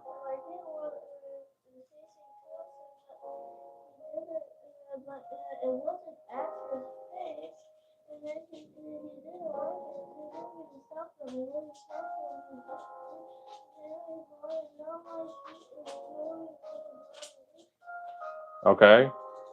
Your turn. What happened? She put her feet on the recliner, dirty bare feet. Okay, let's stop with all the adjectives and just tell me what happened. And then I kept telling myself multiple times, but she said, no, no, no. And I said, then why don't you turn around? And she kept saying, no, no, no. And she wouldn't stop. And Okay. She turned her feet and I was really bothering my face. Okay, and? And I told her that she needed to stop because she right now she's trying to find a way to hear it. Okay, and then what happened? And she wouldn't stop so much that she made me lose my temper. Okay, so you guys have each told me your side of the story. Like I told you this morning when something else happened, the truth is somewhere in the middle. Okay, so let me kind of break it down. Izzy, if you're not going to wear shoes and socks and slippers and whatnot, your feet are going to get filthy. Should those be up on the good recliners like that? Should they, yes or no? No, they should not, right? Okay? And if you're going to hang your feet over the arm of the chair, should they be facing your brother? Okay? When your brother asks you to move your feet a few times, what do you think you should do? Move your feet. Now, you, is it your job to keep your sister in line? Little bit. And if she doesn't listen to you, what are you supposed to do?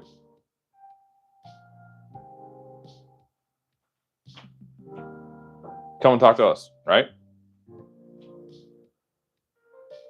Now, if you're getting angry over something she's doing, are you supposed to stay there and then start hitting her when she doesn't listen to you? No, you're not. You're supposed to remove yourself before you lose your temper. Right? So you guys both did things that were wrong. You guys owe each other an apology. Now?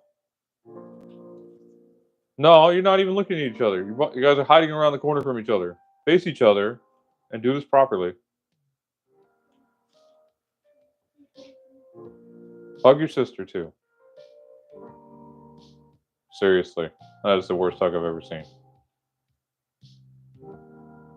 Now, you guys need to spend some time away from each other.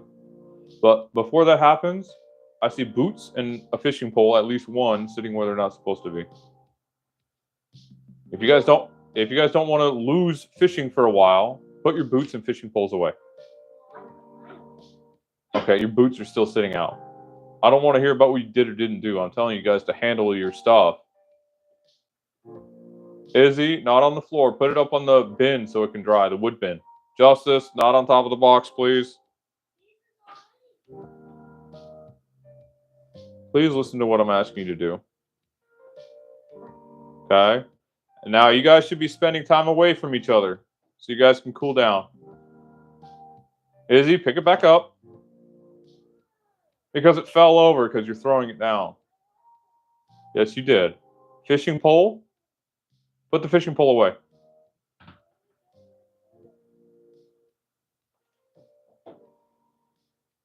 Now go put those things away and spend some time away from each other.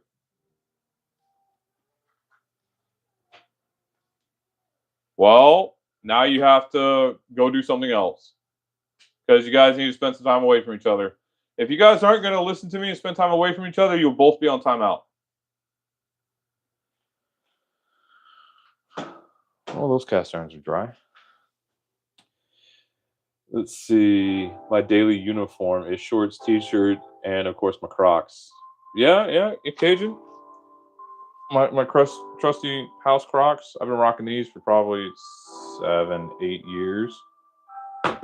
Wore out 2 sets of liners, and I just stopped putting them in. I just wear socks all the time. Dad logic, rock on, right, Phil? Yukon, what's up, man? Oh, we got Dan in the house too. What's going on, fellas?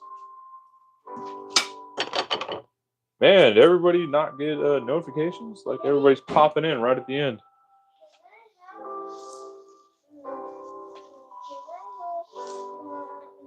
Ooh, that's hot.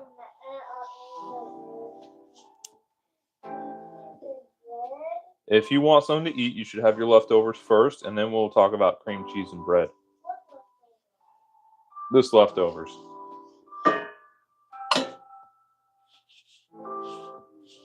Come on, it's pasta with marinara and what's it called? Meatballs. What's there not to like? I don't know why you're complaining so much.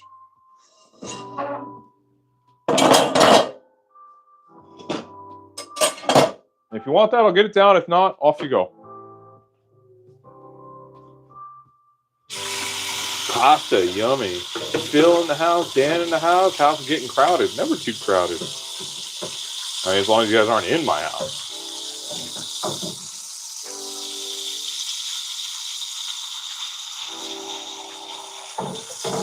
Oh, come on. Now, if you guys are all here, we can just hang out outside. Attaboy, Dad. There we go. Was here just taking notes during the dad moment. Right?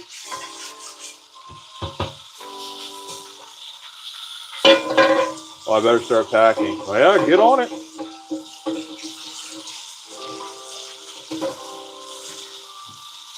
I'm glad you stopped by. You know, hope that we were able to help you out a little bit. Feel free to stop by anytime. We're here regularly. Hey, instead of sitting on the floor in the kitchen, go somewhere else. Your leftovers are right here. If you want that, you can have it. If not, you can go somewhere else until I make food again. You're not just going to have snacks. See y'all. All right, we'll see you later. Like Phil said, be safe. Well, I didn't hear you because you're over there mumbling to yourself. There you go.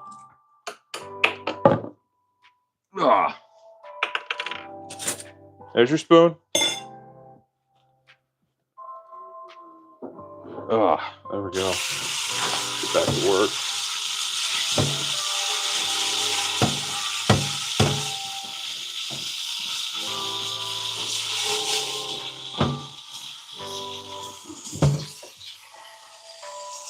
There we go. Time to have a dishwashing lesson for the youngins, right? Go on. There we go. This is the last pot. And I just got some cups here. And we done. All right, I'm going to set out a towel over here for the cups to dry on.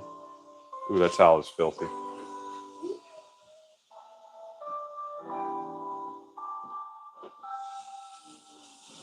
New towel. 2 towels.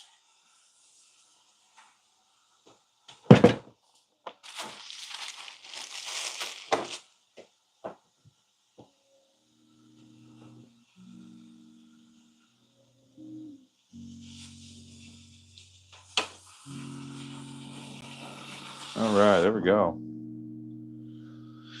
So, fellas, what's going on? How's the weekend going? Or coming? The last melon. Man, Yukon. I don't get the reference. I don't get it. We got 2 melons over there. I don't know what you're talking about.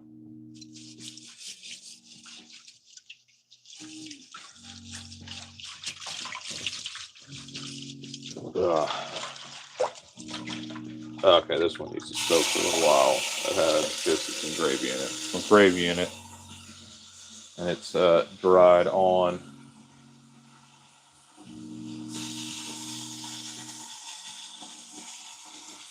So let's get that full. Throw some soap in there. What? Yes. Spinach ravioli. The last pot, the last melon. Yeah, crap joke. Oh man. Still funny though.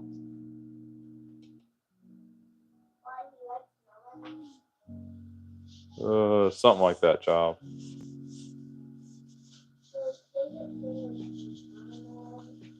Child, eat your food.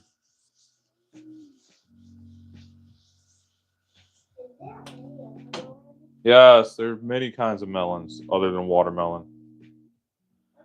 There's cantaloupe, honeydew, bitter melon. There's all kinds of melons. I don't know that many. Melons are not my favorite things. Yes, I know watermelon. Old coworker used to say, if you stop work quickly, you might just pull something, right? Right, Dan? Either that or you end up dead. One of the two.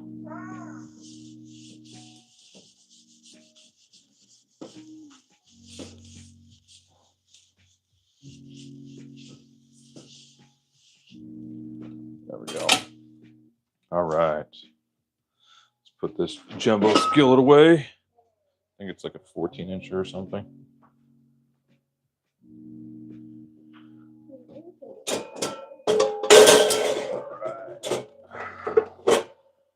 I'll let that air dry up there on the rack, and then we can get started on this other stuff. While this pot here is soaking. I'm just going to put this over here. Let it soak while it spills itself everywhere. All right. Spray down the sink one more time. And then the cups.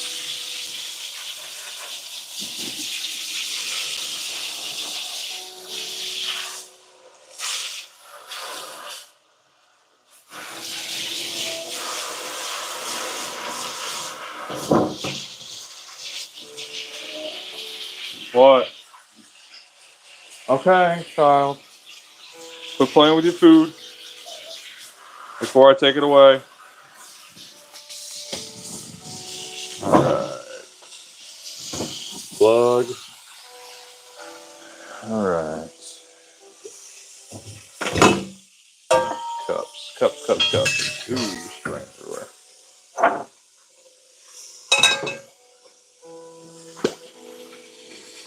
Ooh. That is moldy. I didn't even know that was there.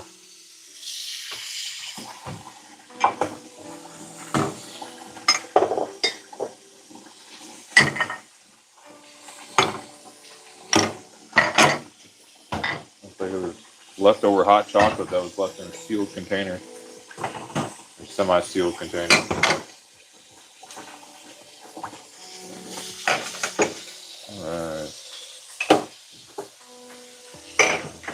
Lots of mugs.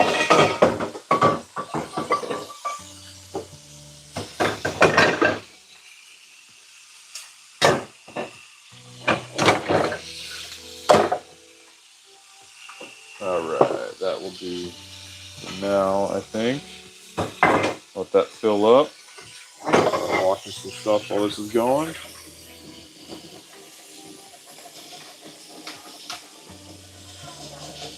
What? Well, you got to finish that before you can have anything else. Come over here and put it in the oven. You can heat it up. Put it on the dehydrate setting. I'll do it.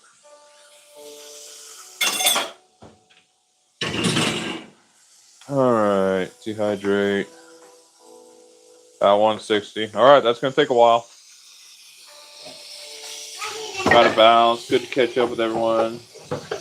Y'all have a great weekend. All right, Cajun. We'll see you around. Go take a nap. Rest up.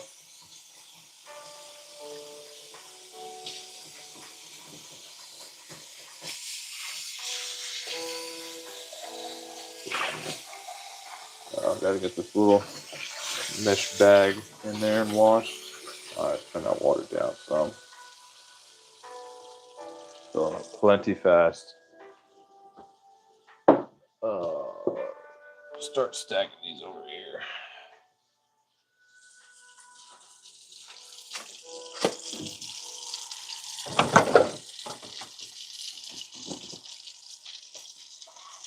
Yeah.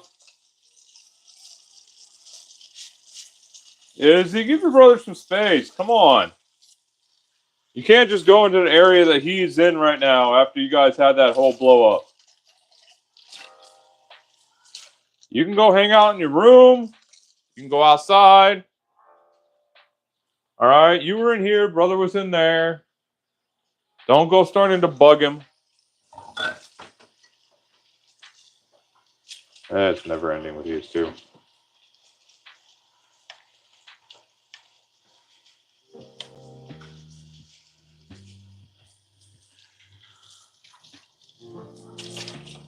Hey-oh, Mr. Baloney. Master at the other end of this cooking side. What's going on, man?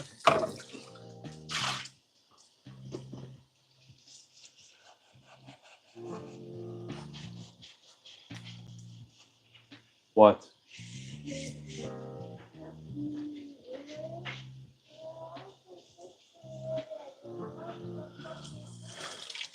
Okay, child, listen to me. You and your brother just had a fight where he ended up hitting you because you wouldn't leave him alone. And you wouldn't listen to him.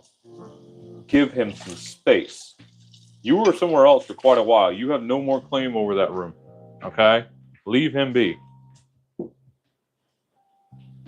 If you're not going to listen, you're going on timeout again.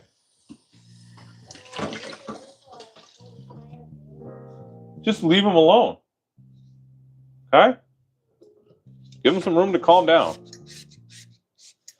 Good Lord. I swear there's an echo in this house.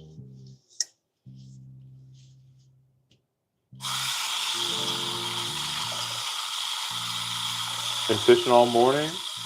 Nice. Did well. Fish tacos later. Nice, nice. Yeah, the kids were outside fishing. They came in and started fighting.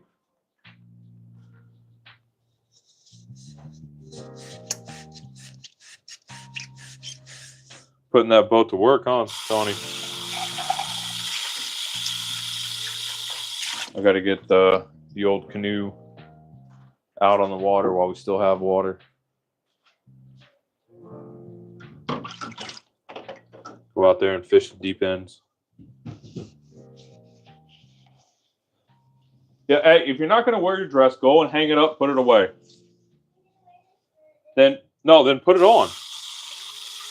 If you're not going to wear it right now, go put it away.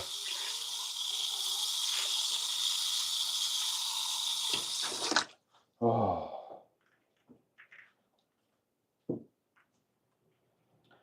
Fellas, these are the days where I miss working.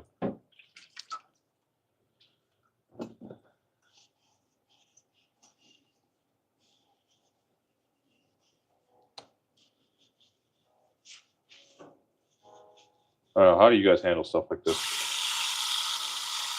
I always seem like I'm, once they get to the end of their rope, I'm held at the end of mine. For a long, long time. Just nobody has any chill in this house. We can't just have an issue, resolve it, and then walk away. It's like there's always some kind of continuance to that issue. It's constant here too with the kids. Man.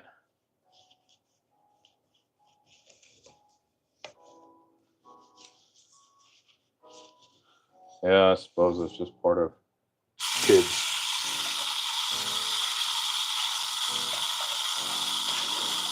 To teach your daughter about purgatory chair. Oh no, we do better than that.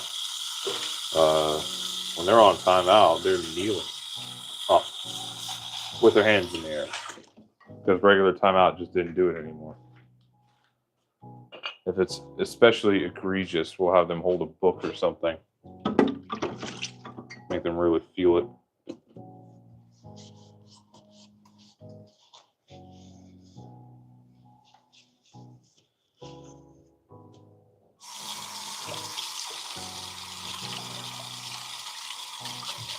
Development, right?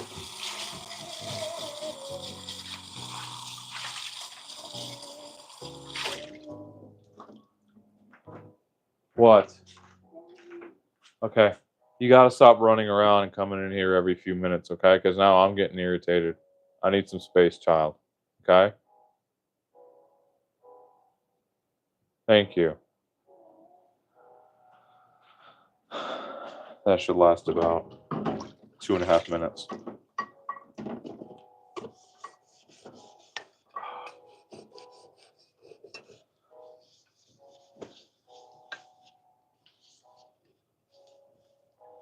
No. Purgatory is for clothes too dirty to hang up. Oh, no. See, the thing is, her entire wardrobe would end up on that chair.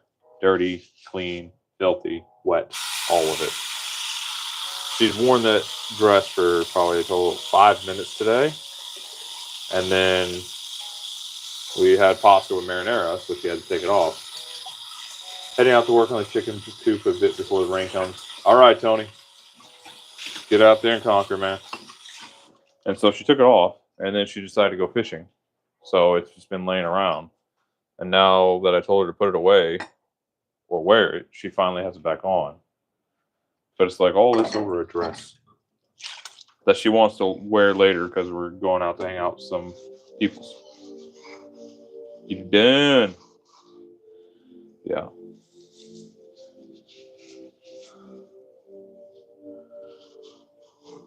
It's like she picks out her clothes for 6 p.m. at 8 a.m. and has to take it off and put it back on like 10 times. Chicks, man.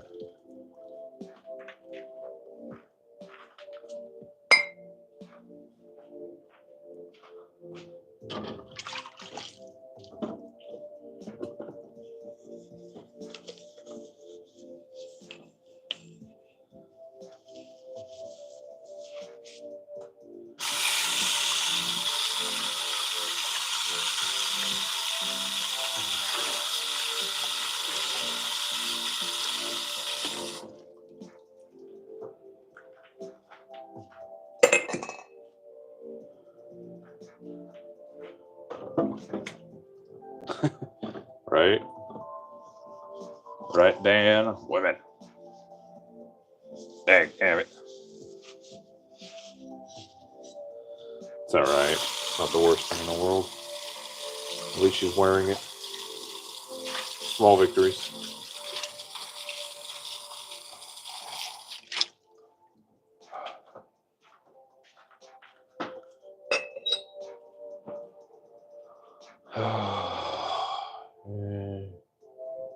What do you want me to make? Send. There we go.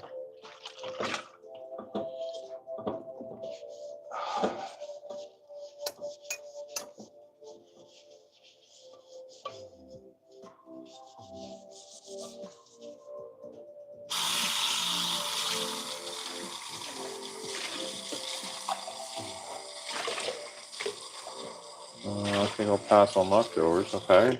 What do you want me to make?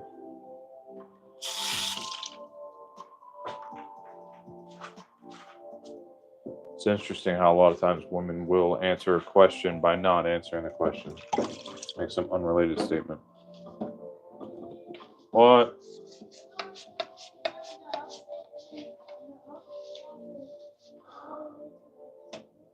What did I tell you guys? About 3 minutes. Child. There's one room that you should not be hanging out in this house. 2. Okay, the kitchen and the living room. You got the whole rest of the house. Okay, breakfast nook, hallway, entryway, hallway upstairs, your room, outside. Pick something. Go find something to do.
Oh, there we go.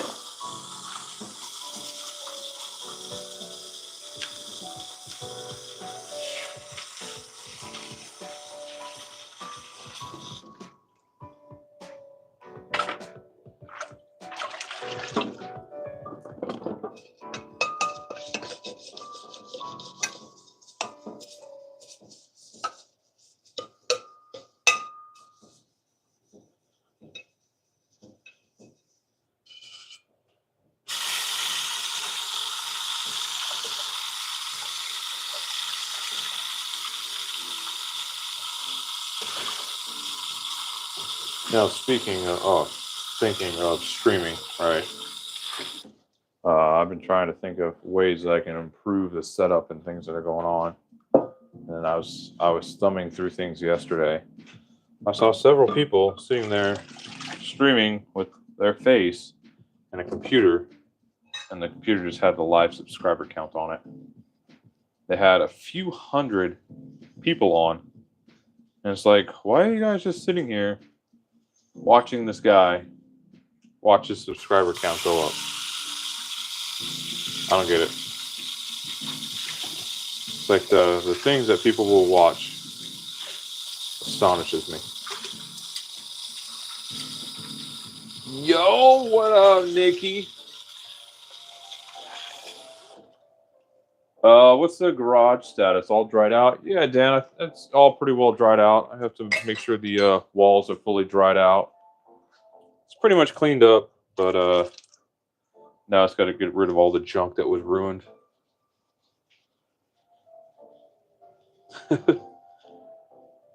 You man are rinse that, right? Right?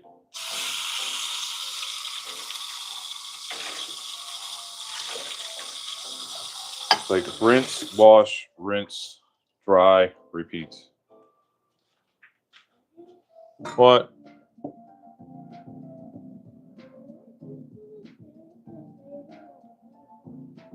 I don't know, child. All I know is you need to give your brother space. I'm cheering you, bro. I appreciate it. Appreciate it.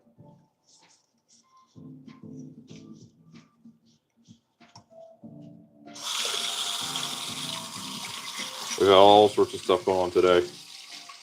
Talking about farming, talking about homesteading, business advice, dad advice, dad lessons. You got this, brother. Appreciate it. I was hanging out doing dishes.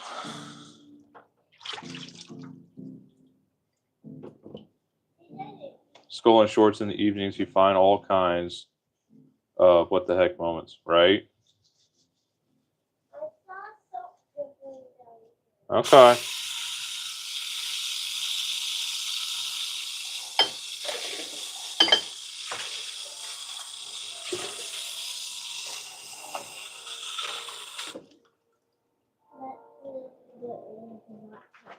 It'll be fine.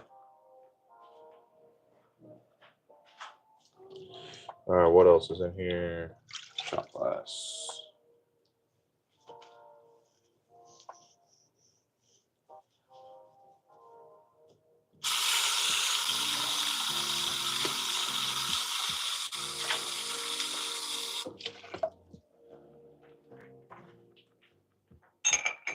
Oh.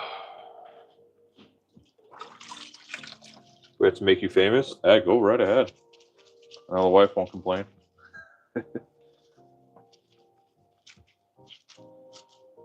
Famous or infamous?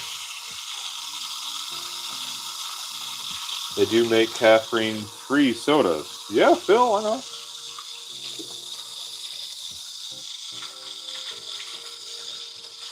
Like John Willis says, no matter what you freak, someone else out there shares it, right? Right? What's your plan after washing dishes? Well, Nikki, it seems like I'm going to be making food. My wife's thinking muffaletta. So that's probably what I'm going to be doing next. Making Italian sandwiches with the last little bit of sourdough. Let's see. We have some olives. We've got, I don't think we have any pickled peppers though. Oh, we have pickled peppers? Okay. Let's see. And then after that, I need to see if I can get the starter pulled out of my truck. And then get a shower, all before we have to be somewhere at like 6:30.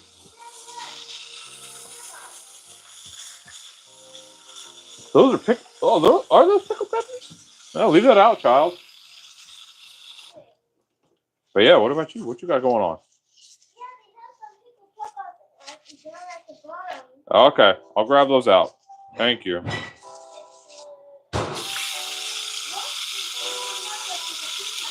Ah, cucumbers. Oh, it's the Middle Eastern pickles. Gotcha. They've got some peppers in there. Okay, yeah, that's perfect. All right. Put the rest of this in here. Phil, savage as always. Nikki was so excited. I thought maybe way too much caffeine. Man, I could use some more caffeine right now, but it's already 2:30. Start drinking more caffeine now. I'm not going to be able to sleep too well tonight. And I've got a busy day tomorrow. I got pickleball in the morning. Then I've got a church men's group where the pastor is assigned us homework to study. And then the wife's got a meeting at the church. And let's see. And I have to get, hopefully, the starter put back in before it starts raining Sunday. So, busy, lots to do. All right. That's in there long enough. Ugh. Pull that out. Set the strainer back in. And that was my 8-year-old in the background.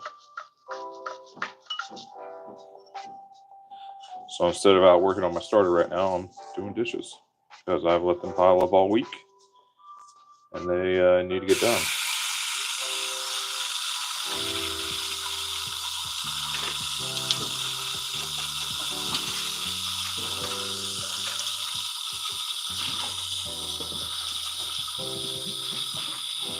You go, brother. Appreciate you.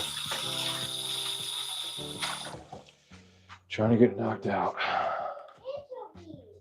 Yeah.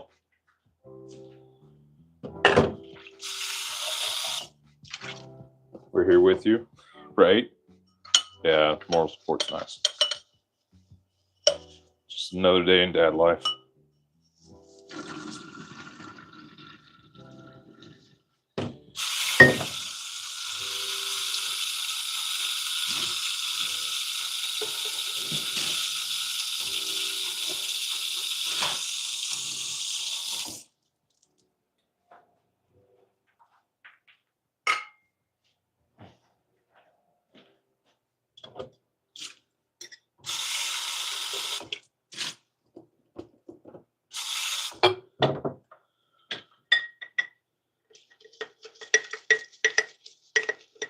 Tomorrow when I open your live stream, I'm going to see 100,000 viewer minimum.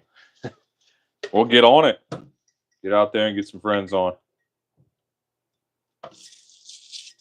Got to get all those streamer kids in here. The gamer kids.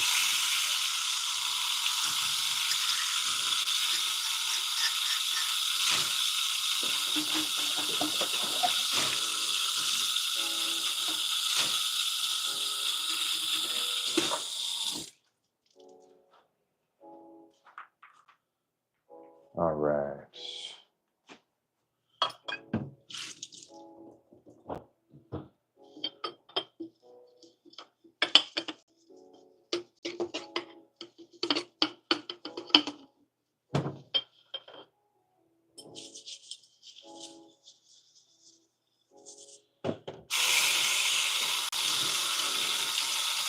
We're 4 now, but it feels like family.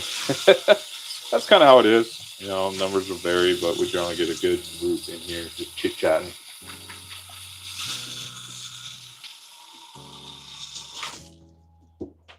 Generally, we cover some pretty diverse topics in here.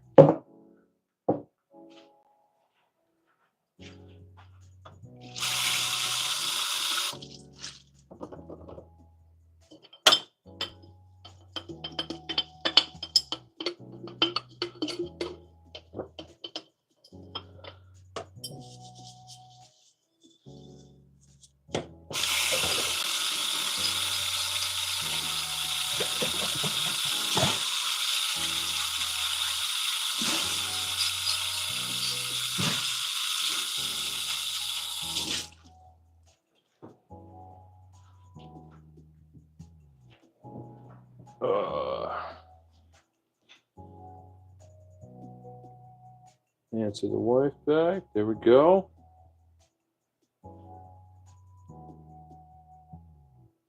Alexander, what's up? Shampooing new hair wash. Dishes. What are you keeping those jars? Those were, I think, mostly bone broth. I think I have a video or two on making bone broth. I think we did a live stream, actually. Yeah, well, Alexander, I'm not sure what language that is, but I don't know. I don't understand.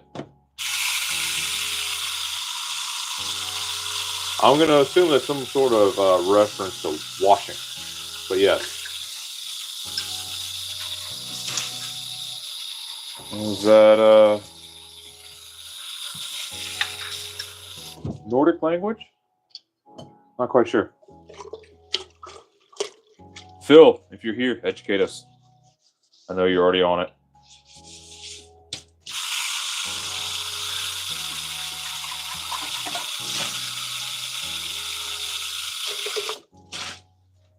Swedish. Yeah, that was my guess. I don't have access to the one Swedish person I've ever met, so sorry. Where am I from? I'm in Missouri right now. Who wants you to wash your hair? I just washed it last night.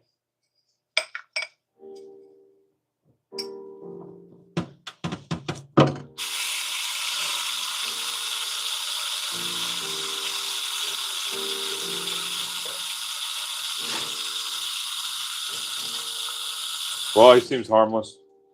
We'll leave him be.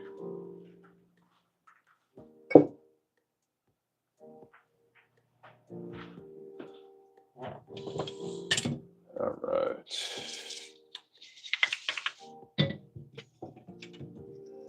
Some kind of fetish thing? Yeah, whatever. Whatever floats your boat. Phil. Yeah, Dan, that's how Phil rolls.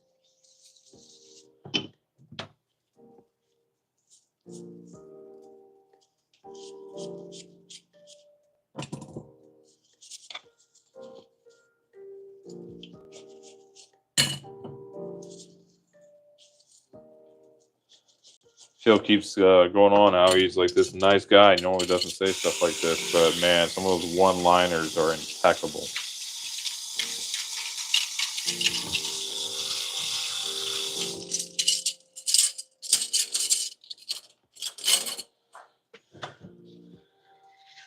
Oh, I already rinsed those. Wash those.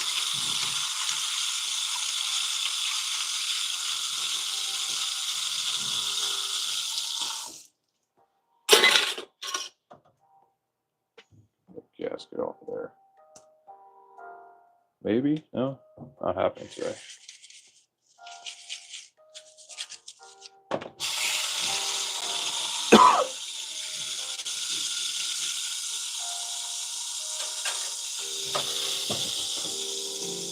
Nice guy with a sharp wit. There you go.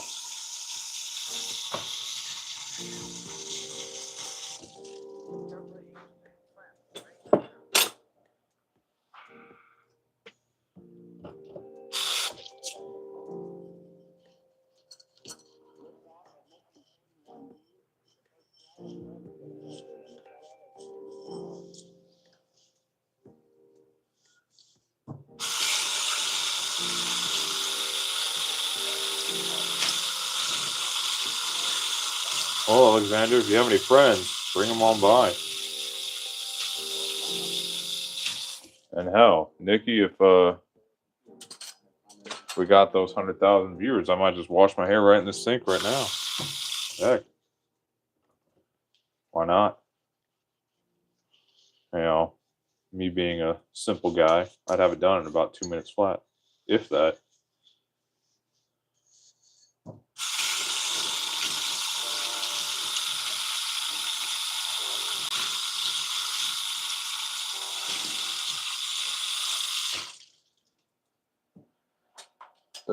Don't drop the cup. Okay, straws. Yeah, buddy. Right?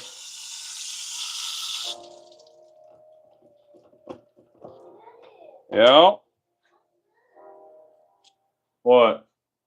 I don't know. You have to bring it over. We have to do it, right?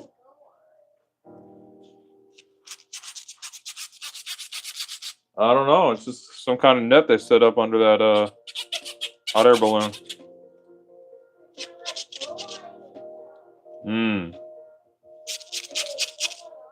Yo. Let's go, brother. I believe in you. Right? You can do it.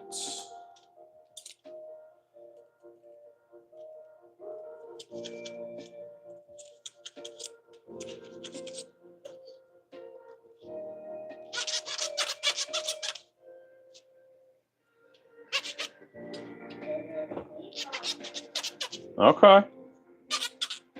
She's discovering all my National Geographics. One day you're going to wake up, check your live viewers, and when it's hit 100K, you're going to say that was Nikki. Right?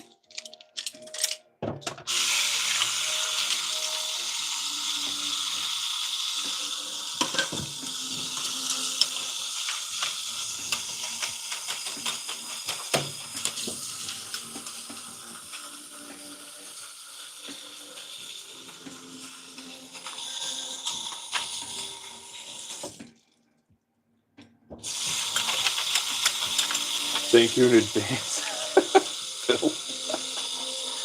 Oh, hilarious, man.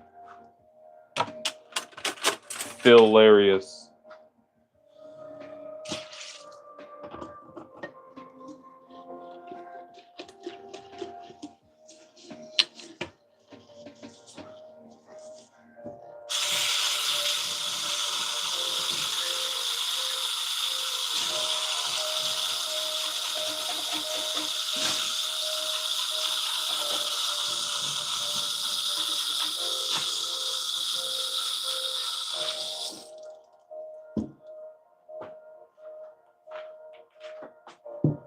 All right, now bring back this one last pan. It's been soaking, making a mess over there.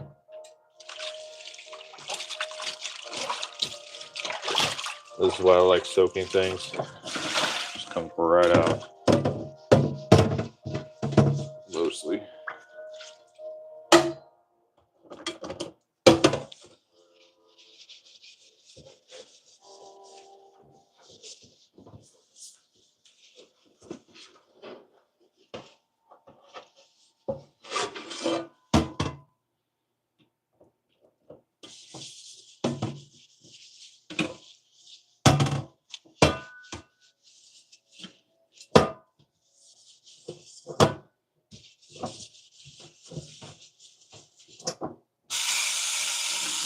After you do finish, do a tour of the house. Well, part of it maybe. I can do a kitchen.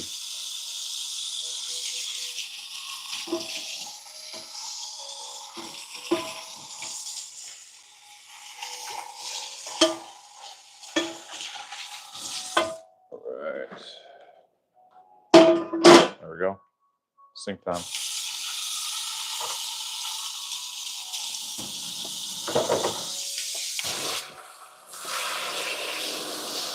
Gotta let this water heat back up.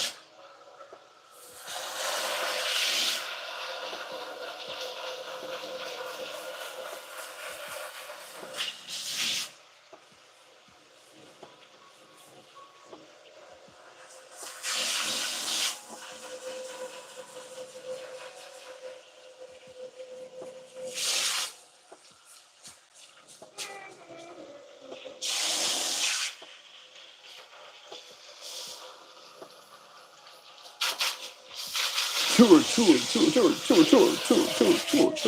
Everybody. Man, I could use a little shot right now. Yeah.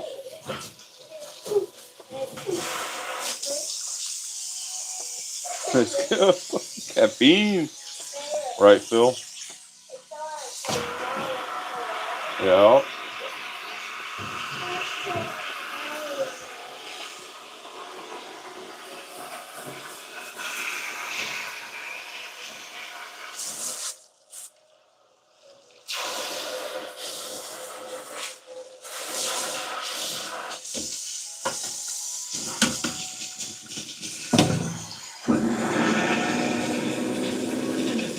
Bottle that energy and sell it, right? You power country on that energy.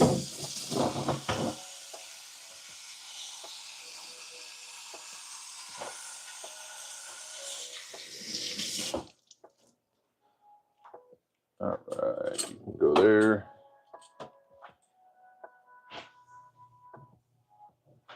Let's write this down real quick. Oh, you know what? I found a knife that escaped me. Ugh.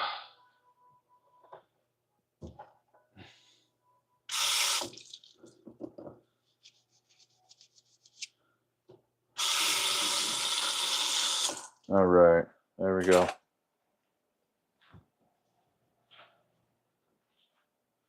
Let's disconnect you. Let's please the crowd. All right, so the fabled dishwasher, aka drying rack. Got some storage over there. Get the what you call it? Vinegar right there. Rice wine vinegar. Streaming setup. Get you guys over here. A little inception moment. Woo! In about 30 seconds. Got the standby phone over there. Another drying rack. Got the fryer back there. Some lard. Stove. Oven. There we go. Got our oil infuser back there. Got the big stand mixer. Small ones over there. All the drying stuff over here. And that's it. That's the kitchen. Yeah. That's it. Not much to it. All the glassware. Double oven. It's a split oven. We can run it double or single. There's a tray that goes right there in the middle. And then I can open just the top. It's handy. View from the window. Got the creek out there. These vines are overgrowing everything. There's a canoe.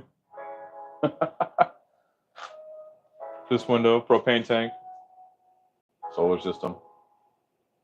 Those brand new Lennox heat pumps. Decaf. Bill. Oh, Matthew, that ottoman is money, right? It's a Samsung. Got it through Costco. Nice place. I appreciate it. But yeah, that's it. I'm off to making lunch. All right. The other side, the fridge, bottle storage, and then what do you call it? Serrano ham. What's left of one ham bone up there. Better for airflow, right? Exactly, white banana. Awesome setup on those AC units, right? Yeah, those things are match set now. We got I think 4.5 ton units out there. Let me show you the inside. Favorite recipe? Whatever I can make in 5 minutes. But we do lots of pizza and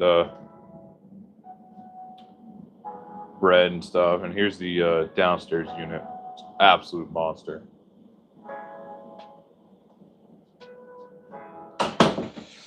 Share your favorite recipe while making lunch. You know what? Let's do it. Let's do the muffaletta. Give me a sec. Put some of the stuff away here. Let's spin you guys. No, we finished that.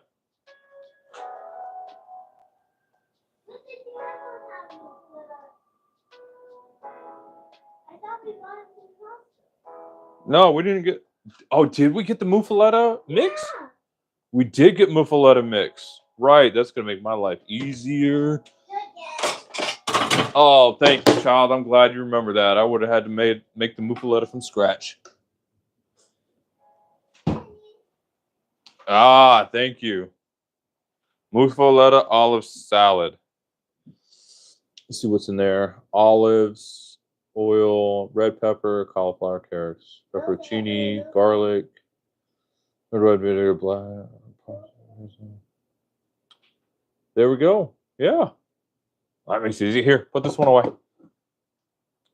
We'll pop this open and try it. That covers most of the bases. It's not going to be the same as, homemade muffaletta, but it'll work just fine for my purposes.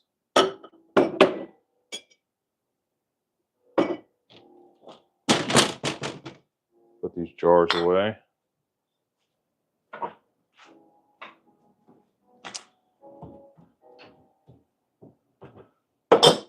All right, I'm out of room in that cabinet for jars. Man, I am completely out of room for jars. It means I need to make more stuff. What's what? I go. That's lava. No, that's a foundry. They're making metal, making steel. That's molten steel being poured out. All right, let's put some of this stuff away. Oh no, this one goes upstairs. Upstairs, upstairs, upstairs. That one goes there. That one goes upstairs. Almost dropped that.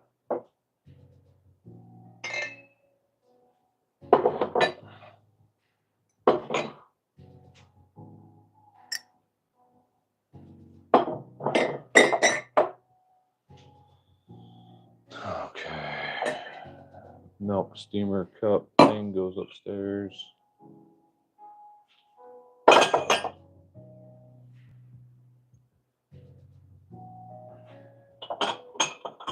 Shot glass over there. Can I squeeze this in there? Okay, that cabinet is full. Okay, you go around this way.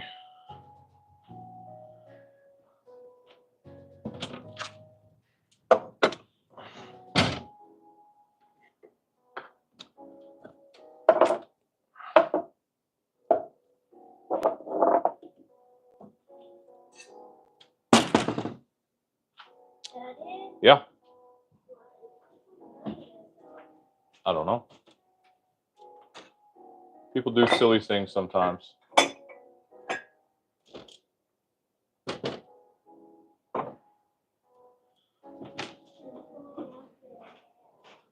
Yeah, that happens too.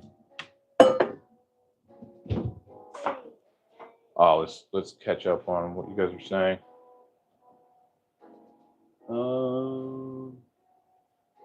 What are you making? We're making muffaletta.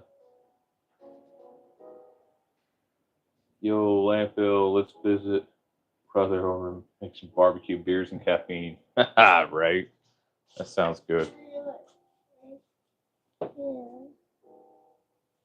Looks like war. I don't know. Watch out. Oh, don't put that down here. It's gonna get wet.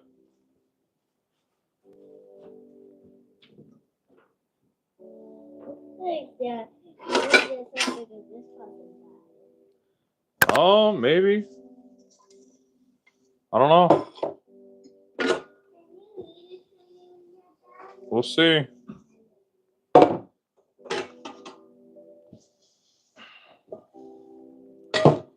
What do we got going on here? That's not terrible. Let's move this out of the way. Angle it up a bit. See how that looks.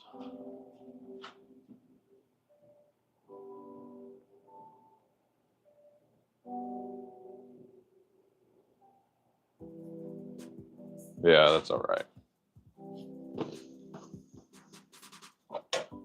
Dry these out some. Them all put away.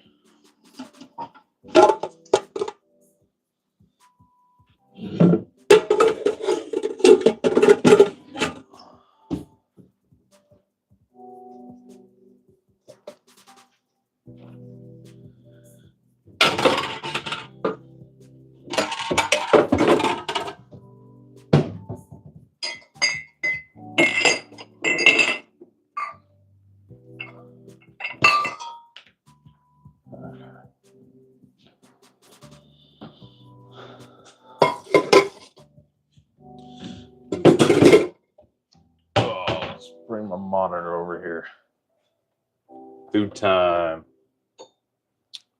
Right. Oh, dishes again. Make the favorite food.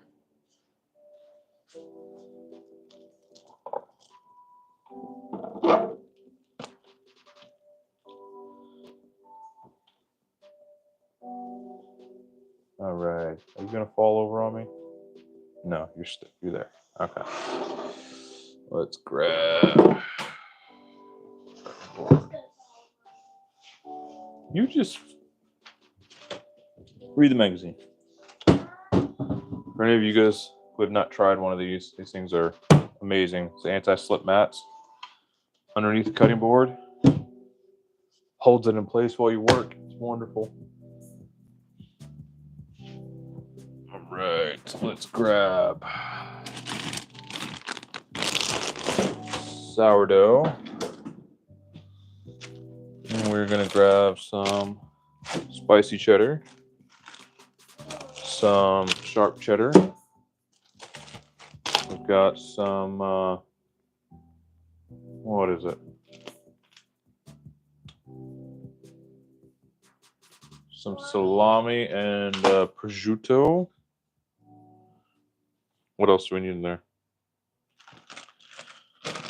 All right, I'm gonna grab the oregano infused oil,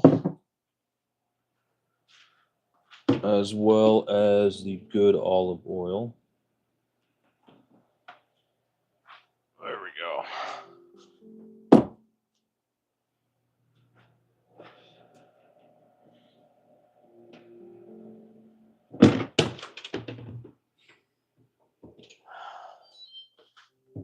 All right, Missy, here you go. This has warmed up. Here you go. Let's move these out of the way. It didn't take 3 hours. It took about a half an hour for that to heat up. Don't even get dramatic.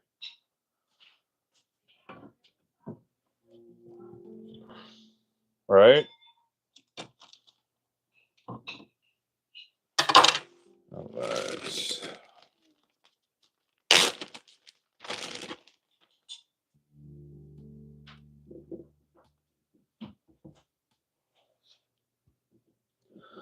change you guys' angle a little bit here. Get all down and personal with it.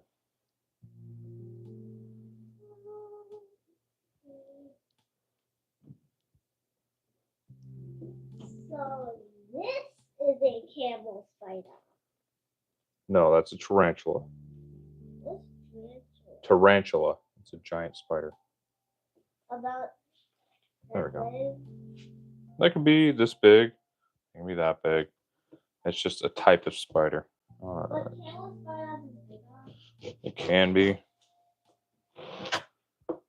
And most of the time it's not. Justice, are you hungry too? Muffaletta? Okay, well, you finish that, and then you can have this. You have to finish that.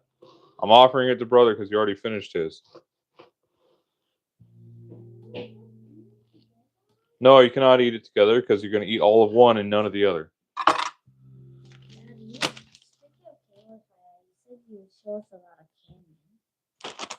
Another day.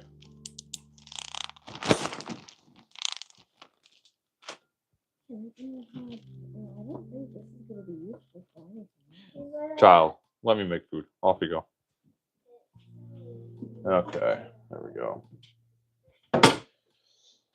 Oh, and thoughts on your church situation? This is the last question you asked the group. So I actually talked to the pastor about that, Chase, and he said that let's see, how was it? That the church wasn't ready for that. And the way that he had said it made me assume that their original position was the one that they wanted to do, but they had to lay the framework and fix some things first. So that will probably be coming back in the same verbiage that it was, I'm assuming. But baby steps. You know, feed them milk before they're ready for the meat and potatoes. You know what I mean? So after discussing that with him, I had much less of concern with it than I did originally. If that makes sense. What are you doing here? Child, I don't know. I'm trying to make food. Okay? Eat up. Okay. Oregano oil.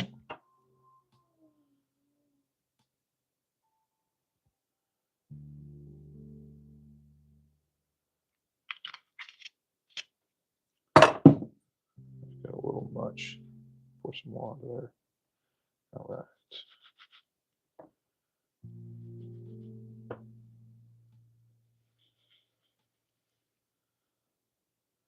Okay. Let's see. The olive oil. Brand unknown. All I know is it's from the Holy Land and it's quite fresh. What did they call it? The Holy Land? Because that is the center for many religious systems. And they've fought and warred over it for thousands of years now. All right, there we go. Got that in there. Cheese.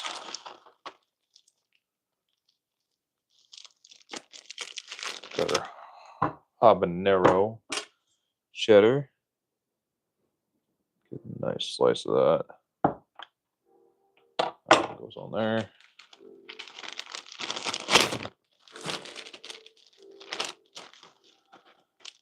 Get our sharp cheddar.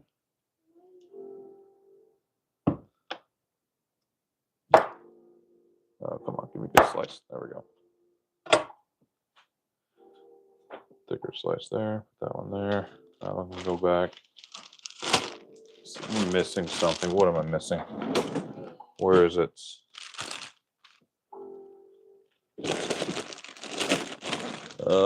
Swiss. Do we have any more? There it is. Gouda.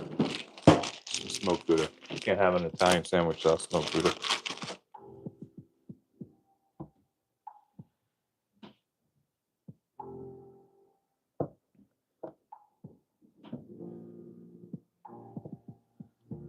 Be awesome if we had some provolone, but we don't. So this will be close enough. Big one, medium one, small one.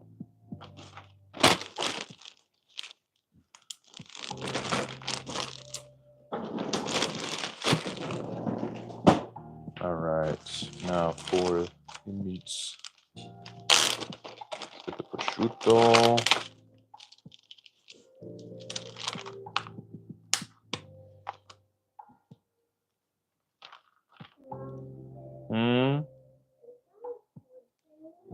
Yes.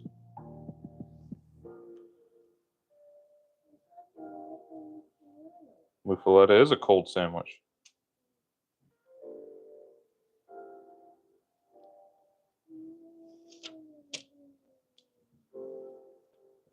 Almost. All right. 1, 2.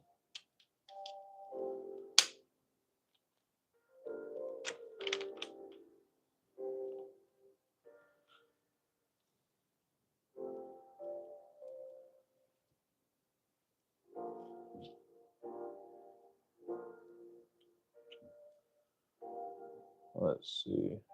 Costco has smoked Gouda pepper dip right now. That's fabulous. Nice. Prosciutto? Yeah, prosciutto.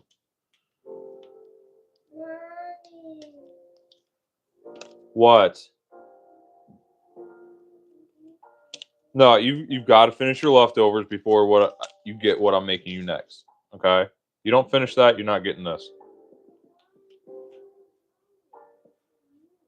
Mommy's an adult. She can make her own decisions. I finished all of mine. Okay? Don't start playing this game comparing yourself to an adult because you're not an adult. You don't get to make those decisions. Okay? Brother finished all of his. No, it is fair. You just don't have the perspective to understand. Please? Don't go snapping at your brother just because he's right.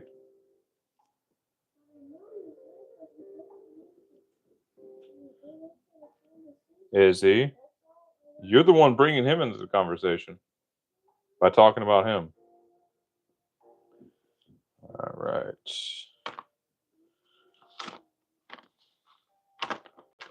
There's no way you're coming out of this eating this and not that.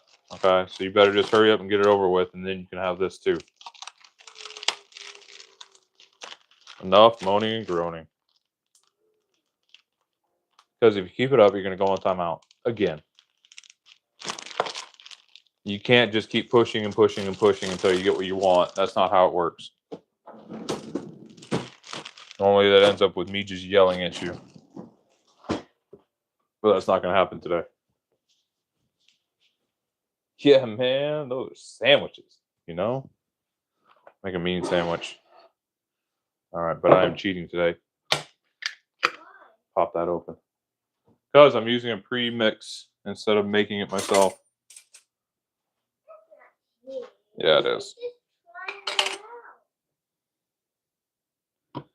All right.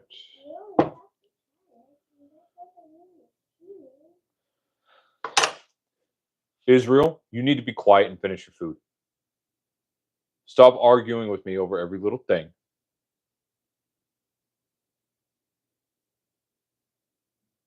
Finish your food or get out.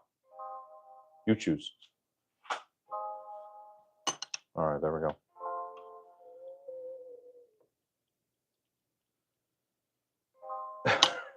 What's in the jar? This is a muffaletta mix.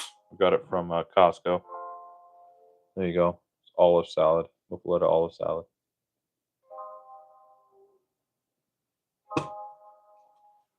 Chase, can you make me one? I'm out of bread, dude.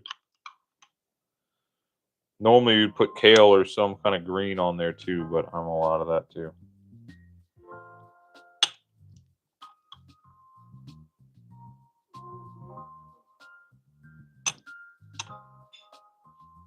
Izzy, you say one more word about what I'm doing, and you're gonna be on timeout. I don't need your comments.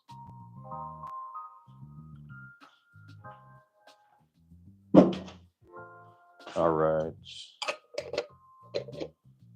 That is done. Justice.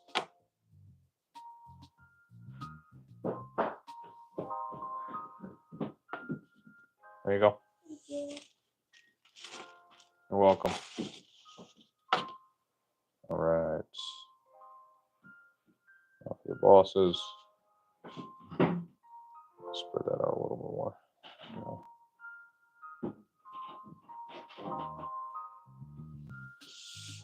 And the little ones.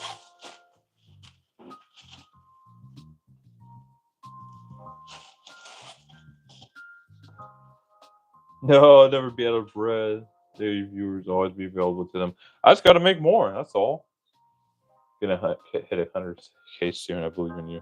I appreciate that. I'll get there. All right, Missy, yours is here when you're done.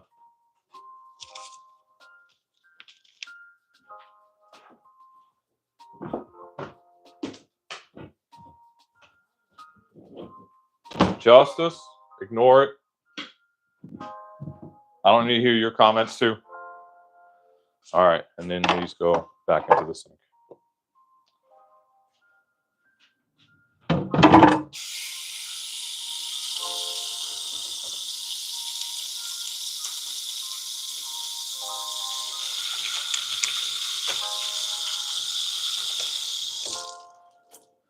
All right, y'all, I'm out. Have a good one. Catch you next time. Peace.